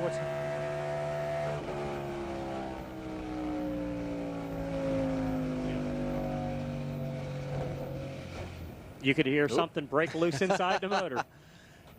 Yeah. And the sound of a roaring 700 horsepower engine goes silent very quickly. Pit stops to pit road first, Dorsey Schrader. Jeff Burton brings the car in. He's been complaining about the car being a little tight in the middle of the corner and then being loose off. The guys did last time, 1.5 rounds of wedge. They're going to do the same thing again. Also, they're going to add a 1 pound of air. Now they're getting very, very good fuel mileage. Mike? Larry McReynolds, another one of those crew chiefs trying to stretch the distance on only 2 stops. This caution fell absolutely perfectly for him. Let's go to Marty Snyder. Bobby Labonte is in, and for the first time all day, this car is showing that it's maybe human just a little bit. It is a little too tight early in a run. His teammate Tony Stewart will beat him off pit road because Tony Stewart had to make no adjustments. Bobby Labonte did. They used a little bit of a wedge adjustment to try and loosen him up early in a run. So the pit crew for Tony Stewart gets the job done fastest and gets him out with the race lead. And this caution and the timing of these pit stops also sets up a question of fuel to the finish. We are 80 laps away from the checkered flag right now, and that's probably a little bit too far for everybody to run on a tank of fuel, I think. Well, I'm going to go with you, Alan. We haven't seen that. The farthest we've seen anybody go today is about 64, 65 laps. They started the first cycle about lap 58, so we'll have to wait and see. One thing that was interesting yesterday in the Busch race, gas mileage, 2 tires, 4 tires, splash of gas. They could definitely change the strategy here towards the end of this race. Yeah, had an awful lot of things change around at the finish there with different teams playing around with different things. So Tony Stewart is back out with the race lead. John Andretti, this caution flag, a bad break for him. He had stopped under the green flag just a minute before the yellow came out, and that's going to put him a lap down back in 15th position. That's an unfortunate situation. John's run so well all day, but that's the way the breaks happen. I think everybody was expecting this just to be a green flag race the way it's gone this far. And you had a small incident up in turn 1 with Michael Waltrip. Then Ricky Rudd NASCAR probably might have thought there was something on the racetrack and had to get the debris cleaned up. Besides John Andretti, also Ward Burton had stopped under the green flag before the yellow came out. So he's also going to be trapped behind. There's Andretti in now with the cars a lap or more down. Jeff Gordon, Ward Burton also in. Gordon was a lap down just because Bobby Labonte ran him down and passed him earlier under the green flag. But all of those drivers now 1 lap down, and we have, at this point, what, about 8, 9 cars on the lead lap is all we're going to have. I'm pretty impressed. We're looking at 7th and 8th, which is Kyle Petty. We haven't talked about Kyle very much today. He's 7th with Dale Earnhardt in 8th. So guys are running very well today. Put up on the Jerry Nadeau car under the caution flag pit stop as the teams finish up work on their machines. Caution for Ricky Rudd, who had a problem on the racetrack we suspect was engine related. Let's find out. Dorsey Schrader's with him. I'm here with Ricky Rudd. Ricky, what happened? Well, Dorsey, something broke in the motor. Not really sure exactly what it was. You know, I told Robert and Doug Yates, I said, give me everything you've got. I don't care if it's experimental or not. If it lives, we'll be lucky. If it doesn't, you know, we'll go for it. We need to go for it right now. Points don't really mean anything. And so they gave me something a little experimental. Unfortunately, didn't quite make the day, but we got next week. Well, Alan, guys, tough break for Ricky Rudd. So Rudd out, only the 2nd car in the garage area at this point. Darrell Waltrip the other. And we work the first caution of this Pennzoil 400 here at lap 189. Mike Massaro, John Andretti back for a 2nd pit stop. That's right, Alan. They had problems on the first stop. 1 tire got away. It appears they may be being brought in for a stop-and-go penalty. Just a splash of gas, and they're away. Alan? Take a look at what happened to Andretti's team on the pit stop. This is something that we saw happen in the NASCAR Busch Series race yesterday to one of the race teams. There it comes. What you're seeing is the left rear tire, or basically it was a tire of the right rear, got away from them and rolled across pit road. And everybody else has to keep from hitting it, which would do a tremendous amount of damage to the car. What's the king think? Oh my God, he says. As a car owner, I can say with that. I went to see Richard when I was thinking about getting in NASCAR, and I remember he looked at me and he said, why? Yeah. So Andretti back in for the penalty and now back onto the speedway, but has lost a whole lot of track position. Tony Stewart is the race leader. The green flag just back in the air. The Pennzoil 400 once again underway. It is Tony Stewart who got the jump as we go back up to full speed racing over Ward Burton, who is trying to get back onto the lead lap if he can. Ward jumped yesterday in that Busch race. It was interesting watching him there. He was so cautious. Tony probably got a good jump on him. Not to make that same mistake twice. Now Bobby Labonte, the 2nd place car, tries to put 9th place Ward Burton back 1 lap down. Got some lap machines mixed in and among the leaders here now as we work at lap 192 of 267. 75 laps from the conclusion of this event. We were talking, Alan, about gas mileage. This is trying to figure out if anybody can go. It doesn't look like, Mike, they can. Well, I don't think so, but we've noticed, you'll see a stop coming up where Kyle Petty came back in on the before we got ready to go there and topped off on fuel. So he's figuring he might be able to go the distance. There would be no other reason for him to come back down pit road and top off. Kyle Petty running in the 8th position, and Brian Williams has an update. Brian? Kyle Petty, the team, very, very proud of their fuel mileage. They were planning to do it with just 1 stop before this last yellow. They will no doubt try to reenact that plan. Evidently, the Hot Wheels Pontiac is getting extraordinary gas mileage today, the kind the gas mileage pros like Bobby Labonte have enjoyed in the past. Back to you. Brian, he's going to have to go 77 laps on this very flat 1.5-mile track on that 1 tank of fuel. That is much farther than we've seen anyone go so far today. But who knows?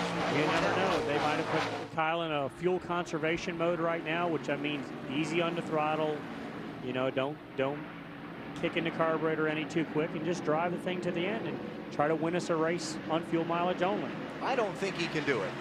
I really don't think he can go that far on this particular racetrack. The driver has to work the throttle way too hard in the corner, and there are too many variables to trying to conserve fuel at this racetrack versus a track with steeper banking. So Kyle Petty going to try and make it work. He's in 8th position right now as Wally Dallenbach slides way up the racetrack in turn number 2.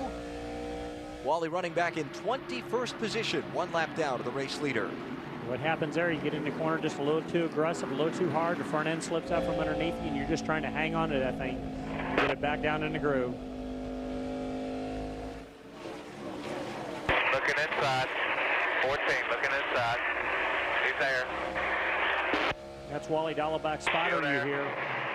Still there, inside. They make you aware of that because you're wanting to get back down to the bottom of the racetrack as soon as you possibly can. And unfortunately, with the car up underneath you can't do that. So the spotter's telling you where he's at. As soon as he says clear, then you're working your way back to the bottom. Plus, the visibility out of these race cars is not the most terrific in the world. You have blind spots in your passenger car.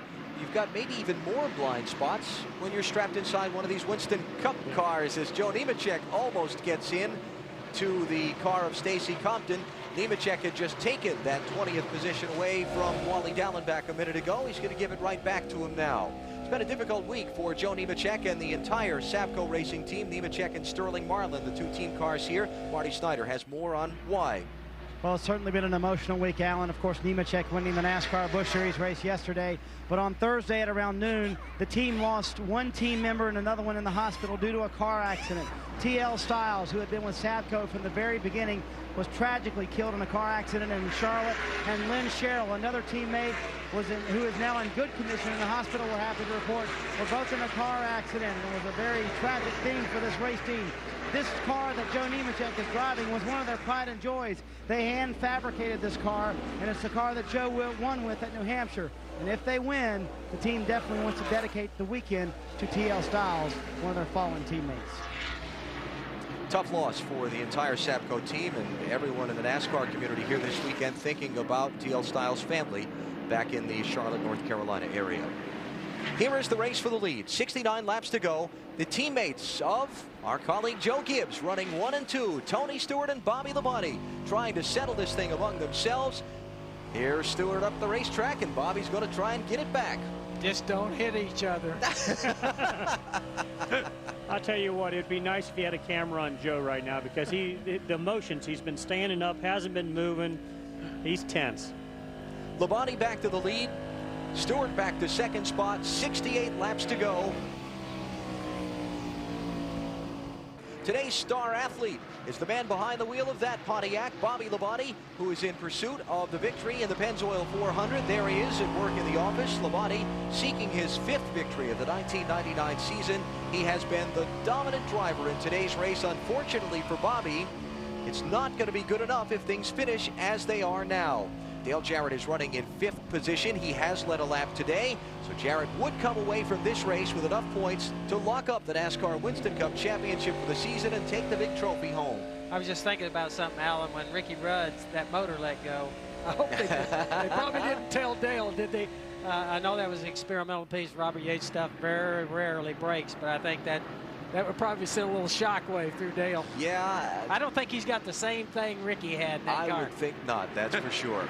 Jeff Burton has moved up to the 3rd position with Martin, Jarrett, and Earnhardt rounding out the rest of the top 6. And there are only 8 cars on the lead lap, finished by Mike Skinner and Kyle Petty. Let's go back to Brian Williams. Got an update for you on the top 2 cars from the Labonte camp. Bobby says to the crew, the plan is to pit with 10 laps remaining. That's an important bit of news. Also, the Stewart pit is on the lookout for smoke, possibility of smoke coming out of the back of the number 20 Home Depot Pontiac. We'll update you on both. So keep our eyes on that, and remember, we do have a fuel mileage equation hanging over the balance of this event. There are 60 laps to go. The leaders all pitted with 80 to go, which is too far to run to the checkers on fuel. Kyle Petty came back in before we got the restart from the only caution of the race, topped off his fuel. We believe he's going to try and run the final 77 laps to the finish without stopping. Well, Joe, you can breathe. I don't see any smoke there, so you're going to be all right with the 20 car.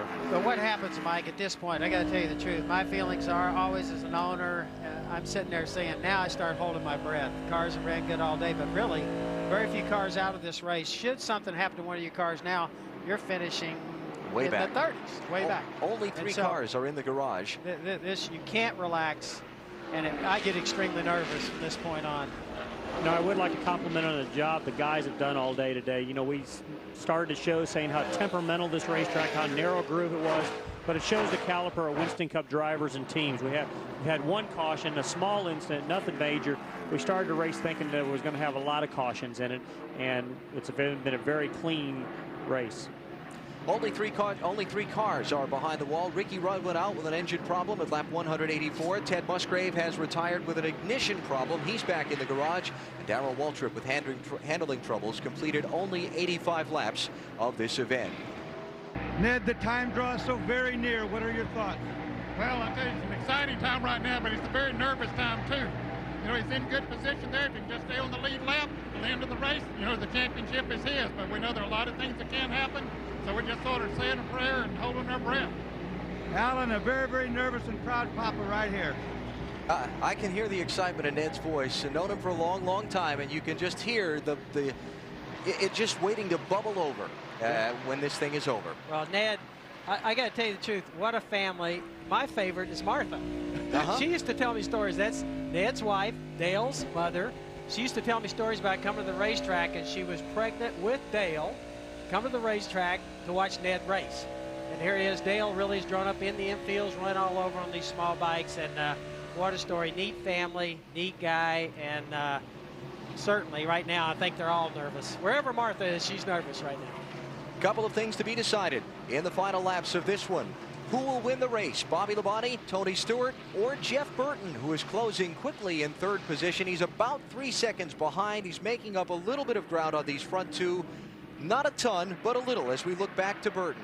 Now here's Dale Jarrett running in fifth position, hoping to close out the championship. Let's go to Marty Snyder on pit road. Well, Alan, last Christmas at the Christmas party for the Robert Yates team, the 88 bunch, Dale Jarrett handed out this card. And it reads, "It's amazing how much can be accomplished if no one cares who gets the credit." And Dale Jarrett said in the Christmas party, if we truly adopt this as our motto, guys, we will win the Winston Cup Championship. Now, it's not as flashy as refuse to lose or something like that, but it's been their mantra all year long. They made a banner of this. Each one of these team members still carries this card in their pocket to this day, and it has been their motto. And Coach Joe Gibbs, I know you can tell us a little bit about motivation. I believe Dale Jarrett knows a little bit about motivation as well. He certainly does. I tell you this guy wants to win. Matter of fact, one of the stories about Dale, they say he probably could have been a pro golfer, but made a decision. Like I said at the opening of the show, he said the very first time I got in the car, I made the first lap at a little small track, and he said, this is what I want to do the rest of my life. And so closing in on a dream. Bobby Labonte is trying to close out his season in fine fashion, even if he doesn't win the championship. Looking to win today here in Homestead. One more race to go in the season. That is next Sunday in Atlanta, Georgia. Labonte, though, with his teammate Tony Stewart behind him, who is just as hungry for another trip to victory lane. You know, going back just for a second, Alan, talking about what we were talking about Dale Jarrett there in regards to his motivation of the team. With Joe sitting here and his background in football, Dale is like a quarterback. He's the guy that's keeping everybody moraled up all the time. Things get down, he's the one that needs to get in there and get them pumped up. Even though the crew chief does that too, the driver is the guy. He sets the tone for the race, the weekend, the year, everything. In the two sports I've been in, and it's a corny thing, people say, well, hey, you know, sacrificing for each other, teamwork, and you hear that all the time. That really, truly is it. It's the team that's able to grab that kind of chemistry, people willing to sacrifice for each other. It's always been the same thing in all pro sports. That's why I love it. The people are willing to pay a price, sacrifice for your teammate. What can you do to get the team to the top? And it's the same in this sport, auto racing, as it was for me in the NFL. Looking back into the top 10 a little bit deeper, here's Dale Earnhardt in 7th spot. Maybe going to lose that to Kyle Petty. He just did lose the 6th position to his teammate Mike Skinner. Kyle Petty, remember, is trying to make the economy run for the final 77 laps on one tank of fuel. We think that's going to be a little too much, or at least I think it's going to be much, but we'll find out here in a couple of minutes. Looking a little bit deeper back in the 10th position, this should be Rusty Wallace. Haven't talked about him a whole lot. He is a lap down, but since getting a lap down, the next pit stop they made, adjustments up on his car, seem to have picked him up to a pace where he hasn't fallen back any, and in fact has picked up a couple of more positions from where he was. You know, the one thing, this is the type of race, unfortunately, Rusty's a lap down, but it plays into his hands very well. What I mean by that, he's a great chassis man. Great chassis man means he can relate to the crew chief. What kind of adjustments will need to be made to that car? He most likely is calling the shots in the car what he wants. Telling Robin air pressure adjustments, things of that nature, track bar. That's one thing Rusty Wallace is excellent at. And he is racing Jeremy Mayfield for position there. That would be the 10th and 11th spots. Brian Williams has a thought on Rusty Wallace as well. Rusty, earlier in the pits, it was like a flash frame from 10 years ago, deluged by Rusty's Warriors, his usual pack of autograph hounds. He told me he was especially excited and pumped up, as he put it today, because of his experience on flat tracks. He assumes that will fold over into today. Sadly, at 10th and a lap down, it hasn't, but a lot of optimism on the Miller Lite team going into this, all the way up to the owner, down to the driver. Back to you. Once again, going back to the Dale Earnhardt-Kyle Petty race for the 7th and 8th positions. These now the last two cars on the lead lap. So if Dale Jarrett can stay on the lead lap, that one and only caution flag we've had here has helped him by cutting down the possible loss of positions he might have should his car get ill handling. Down to pit road to Mike Massaro. Well, Alan, pulling the crews down on this end of pit road, it appears that everybody wants to see another yellow flag before the checkers. Nobody, including the 99, the 40, or the 44, can go the distance. They're looking at a window somewhere between 10 and 15 laps to go to come in and top off. Alan? Well, they're basically telling us they're not going to go the distance now. You know, they even topped off thinking to gamble, but they're going to be 10 laps short there, so they're going to have to stop. They're hoping for that caution, as Mike mentioned there, because they want to make an adjustment. You see Tony Stewart closing up on the back of Bobby Labonte. For the race lead, this would be. Labonte didn't get off that corner well at all, and Stewart is right up on the back neck now versus the 3 or 4 car lengths he was behind a minute ago. We saw this in that last run. Excuse me just for a second, Coach. The farther we got into the set of tires, the stronger Tony got versus Bobby, and now that we're moving laps along, we seem to be headed that way again, and that's not good news if you're Bobby and wanting to win this race. Yeah, it seems as though Bobby's car, when you match them up, and that's what we talked about, those long runs, Mike. Looks like Tony's car may be a tick better on the long run. Right there, you can see Bobby get loose a little bit. You see what happens there is that Tony got up underneath Bobby in the back. That takes the air off the spoiler, loosens him up. Tony's car's turning a little bit better, but they got one more shot at Bobby to keep in tow with him most likely here. And but you know, we seen last week how good Tony Stewart was in regards to these flat racetracks, and the team that he's got around him really got this deal figured out. Mike, do you think that some of the guys may take the 2 tires when they come in for a splash, or what determines that? Just a splash of gas, or are you going to try and get 2 tires on there for the last 10 to 15 laps? I would say, Joe, they'll only go a splash of gas because you can come down and put gas enough to go to the finish in 3 to 4 seconds. If you stop for tires, right sides only, it's going to take 8 or 9 seconds. So I'd say it's exactly how it plays out, or see how it plays out, but I would assume you're going to see stop and goes, flash of fuel, and get out of there. 16th lead change in the race. Tony Stewart by Bobby Labonte with 38 laps to go. And what should be a dramatic series of visits to pit road in the final laps, determining the outcome of this one. NBC Sports in Homestead, Florida, at the Homestead Miami Speedway, where the inaugural running of the NASCAR Winston Cup Series Pennzoil 400 is getting down to its final moments. It is Tony Stewart, the race leader, one of the most successful rookie drivers in the history of the NASCAR Winston Cup season. Here's a comparison of Stewart's performance in '99 against some pretty familiar names as far as success in the sport back in their rookie seasons. One of the things I appreciate about Tony is when you think back to him, his parents really never gave him anything. He earned everything he had. Didn't come from a lot of money, and great parents that followed him and everything, encouraged him, but he earned everything he did driving a race car. Worked his way up. People said, hey, come and drive my car because you're good. And I did the same thing. Yeah, there you go. 28-year-old from Rushville, Indiana, is Tony Stewart. 2 wins in his rookie season so far. He has been the top rookie in 30 of the 32 races this season. The big upcoming event for Stewart at the conclusion of this racing season, he is about to tie the knot and get married, as is his crew chief, Greg Zipadelli. So a lot of nuptials about to happen here in the Joe Gibbs Racing Shop. Getting it all done after the season, if you notice. Well, you have to schedule those things out that way, don't you? I don't think the coach would give them the time off of work to go on the honeymoon. They'd be in trouble if they had a rain date. They'd run it a week longer, wouldn't they? Just don't let a honeymoon interfere with good racing here. I got to make a quick joke of that. My wife appreciated this. When I got married, Carla and I had been married for 20 years. My brother Rusty made a toast. I got a picture from him. He goes, "May this marriage never interfere with my brother's racing." And let me tell you, it wasn't the most pleasant sight on her face when he said that. I would think not, no. 30 laps to go in this one now. Stewart has opened up a 1.3-second lead on Bobby Labonte. Jeff Burton is 2.8 seconds back in third position. There you see Stewart closing in on the Terry Labonte car, running back in 32nd position. Terry running 4 laps down to the race leader and about to be put 5 when Stewart catches up and goes on by him. The big question still to come: when will the final green flag stops for the leaders happen? Will we get a caution somewhere in here to bring everybody onto pit road at the same time? 28 to go. As Stewart continues motoring around, he'll put a lap here on Joe Nemechek, the 22nd place car.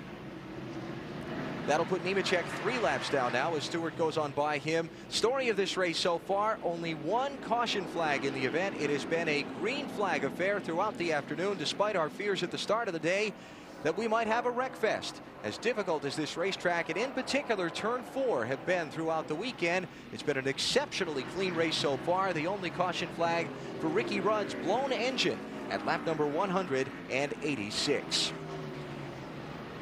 There's Stewart to the inside of Bill Elliott. Elliott running in 28th position.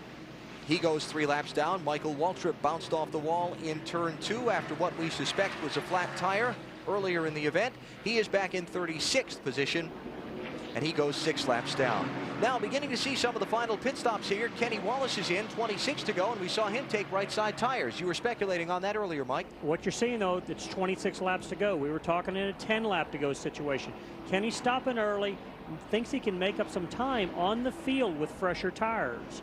You know, he's going to go out there. He needs fuel anyway. They played this out at Loudon, and it worked out well for him there. Everybody's going to stop. They can make up another half second a lap on the guys that are running out there with older tires. Smart move.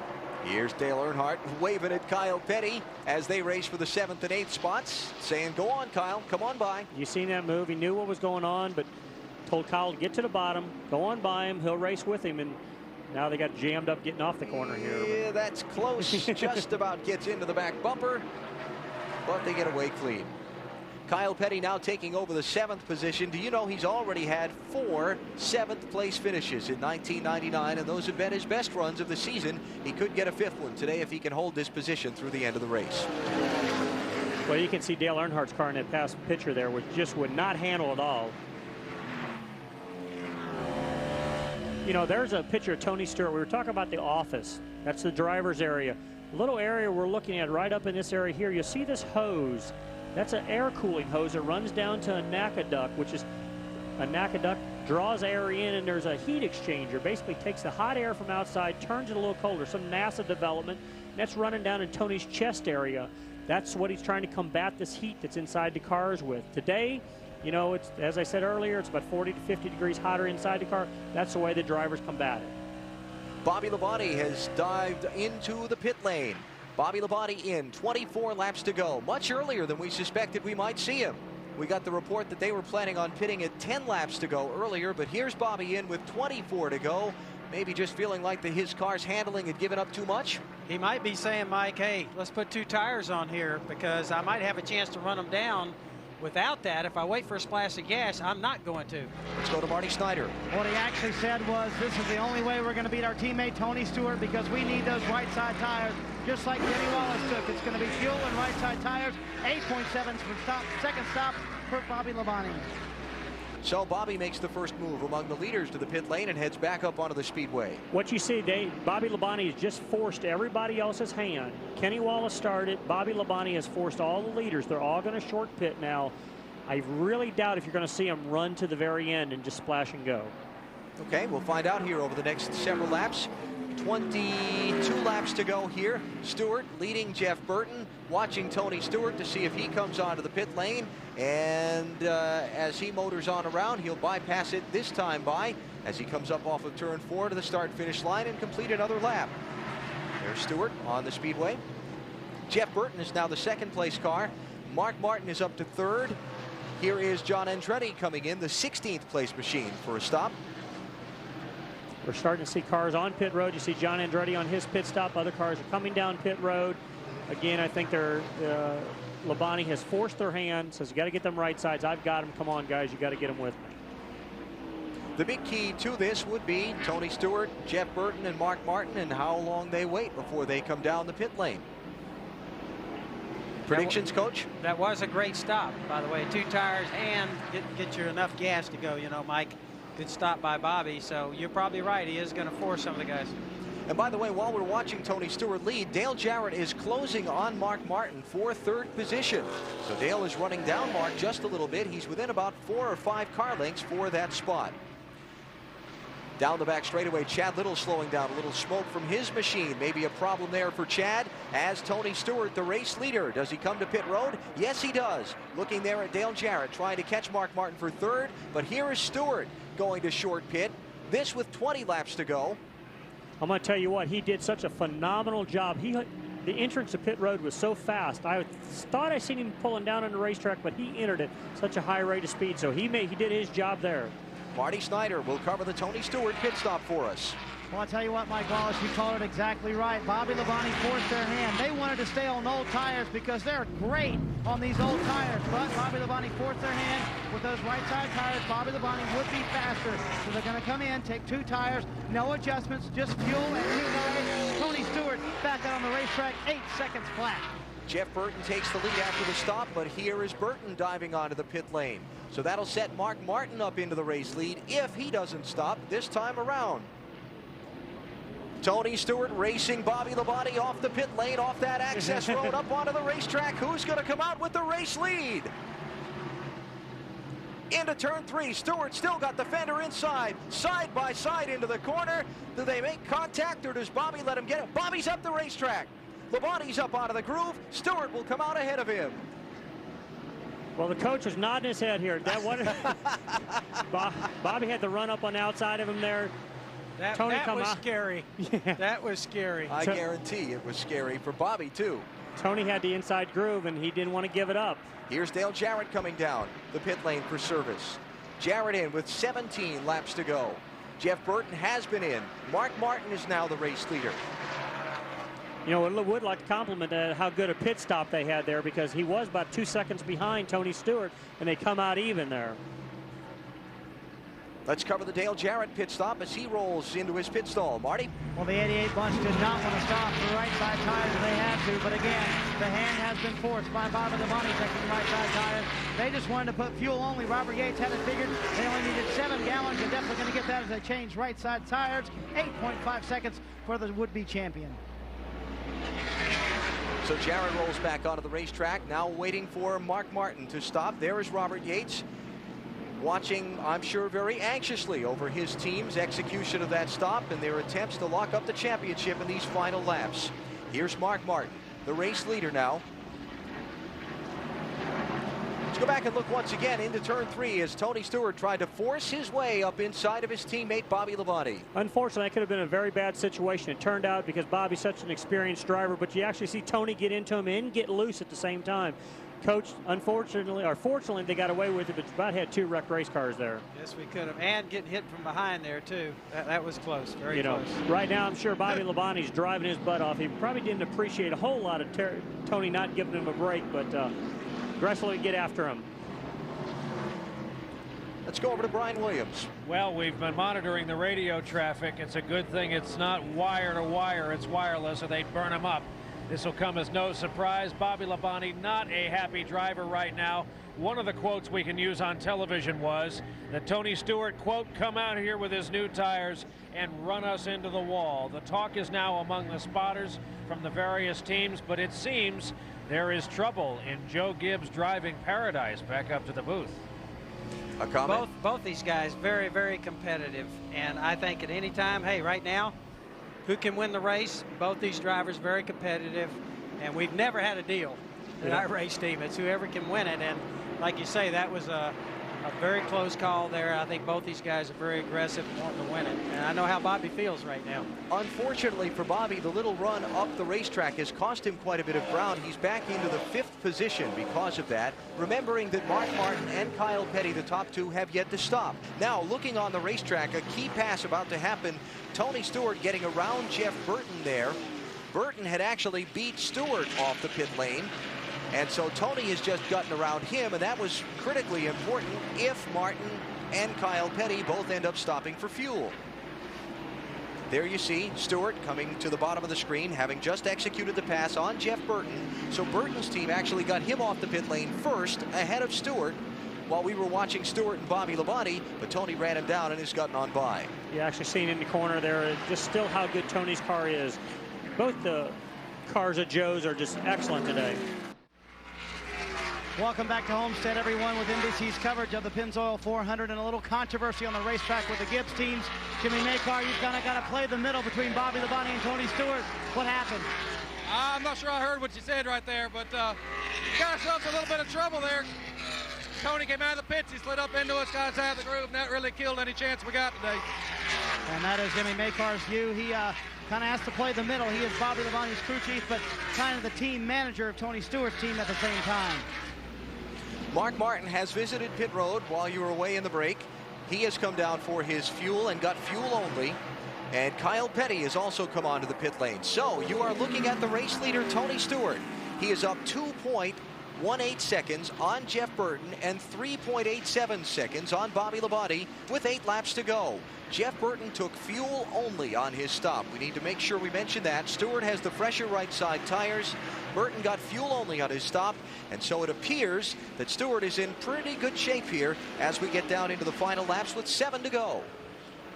Well, it definitely shows out to be what, we talked earlier when Bobby Labonte come down pit road, he forced everybody's hand. Everybody's got right sides except for Jeff Burton. Right now, Tony Stewart is in command of the race with 7 laps to go. It'll be interesting to see if Bobby now can run down Burton. Not all that far behind him. You look at the interval between the two as Burton on the older tires slides a little bit wide in 3, and look at Bobby eat up the ground between him as they come around the corner. I can say that was a quick decision on if it's better or not. So I would say within the next lap or two, he should be able to get by Jeff, as Jeff's car drives the same way both ends of the racetrack. Farther back, Dale Jarrett is running in 5th position. If things end as they are now, Jarrett is the 99 NASCAR Winston Cup champion, but he's got to make it 6 more laps around to the checkered flag before that happens.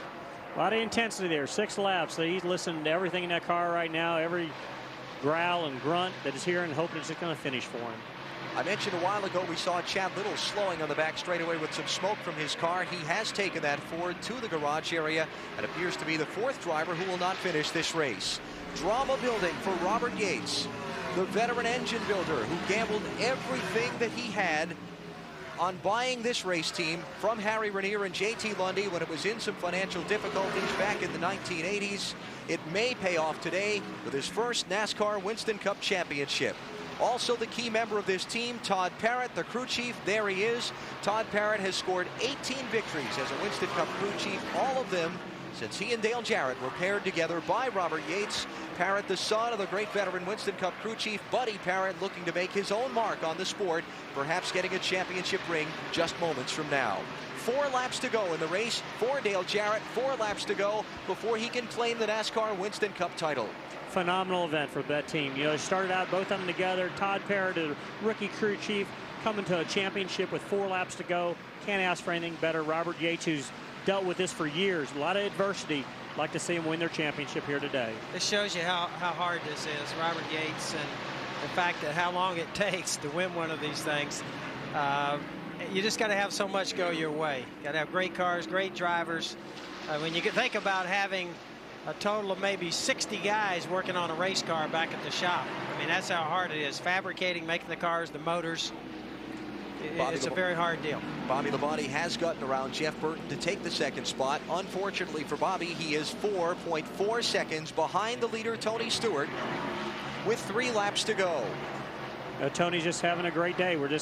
He's just got to be played cool, not get himself in any trouble these final 3 laps. And, it looks like he'll set a new record for a rookie driver, winning 3 races in his rookie season. Stewart trying to become the first ever to do that. crosses the start-finish line. He's got 3 miles left in this race. The final 2 circuits around this racetrack. The daring race off of pit road for Tony Stewart down the backstretch with his teammate Bobby Labonte. He stuck the nose to the inside in turn 3. Contact between them. Labonte up the racetrack. Stewart by and into position to win this race.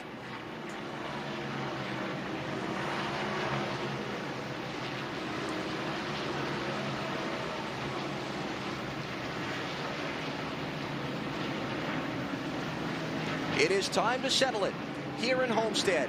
White flag is in the air for Tony Stewart.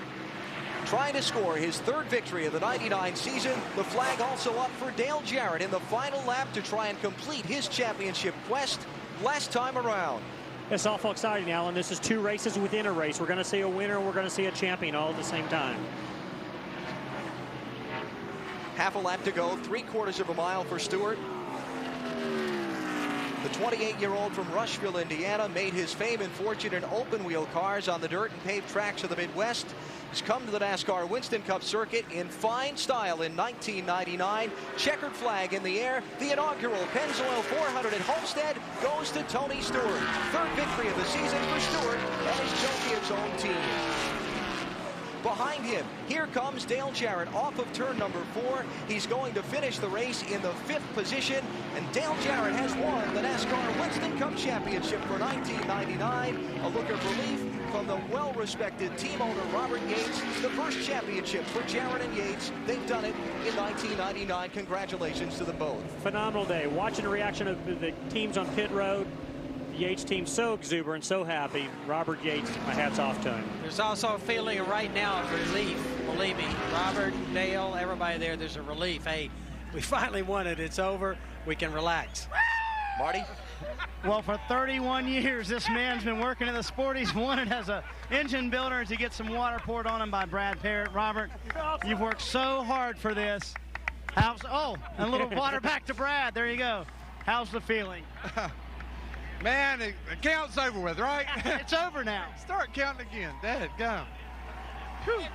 You just wanted this thing to be over with this weekend, didn't you? Yeah. We didn't need any more pressure. Season's long enough. 1 week could probably be about 2 years if we had to wait the next week. So count again. And we can go race next week. There you go. An emotional Robert Yates, well-deserved NASCAR Winston Cup Championship car owner. He gambled everything he had to buy the race team. It has paid off today as the NASCAR Winston Cup Championship belongs to Yates, and that driver, Dale Jarrett, 42-year-old from Conover, North Carolina, that is in the west central part of the state. Jarrett, the son of the great 2-time champion Ned. Many questioned whether he could get it done when he first went to work for Yates back in 1995. They did not find instant success together. But quickly, once he was paired with crew chief Todd Parrott, it became evident that they were going to be a force to be reckoned with in NASCAR competition for some time, and it has culminated today in Jarrett taking the NASCAR Winston Cup title. Alan, I'm so happy for Dale Jarrett. It was so neat to see. I remember a couple years ago, I says, Dale, you're really running good. He says, yeah, I've been that 20-year overnight success. And now it's finally culminated with this championship, and it's just phenomenal. I mean, because Dale's 42 years old. Everybody says, was he going to get it done? He has proved he is a driver that got it done. So Dale Jarrett has locked up the Winston Cup title. Tony Stewart has won the Pennzoil 400, the championship celebration in Victory Lane, all coming up. Stay with us. We'll be back in just a moment.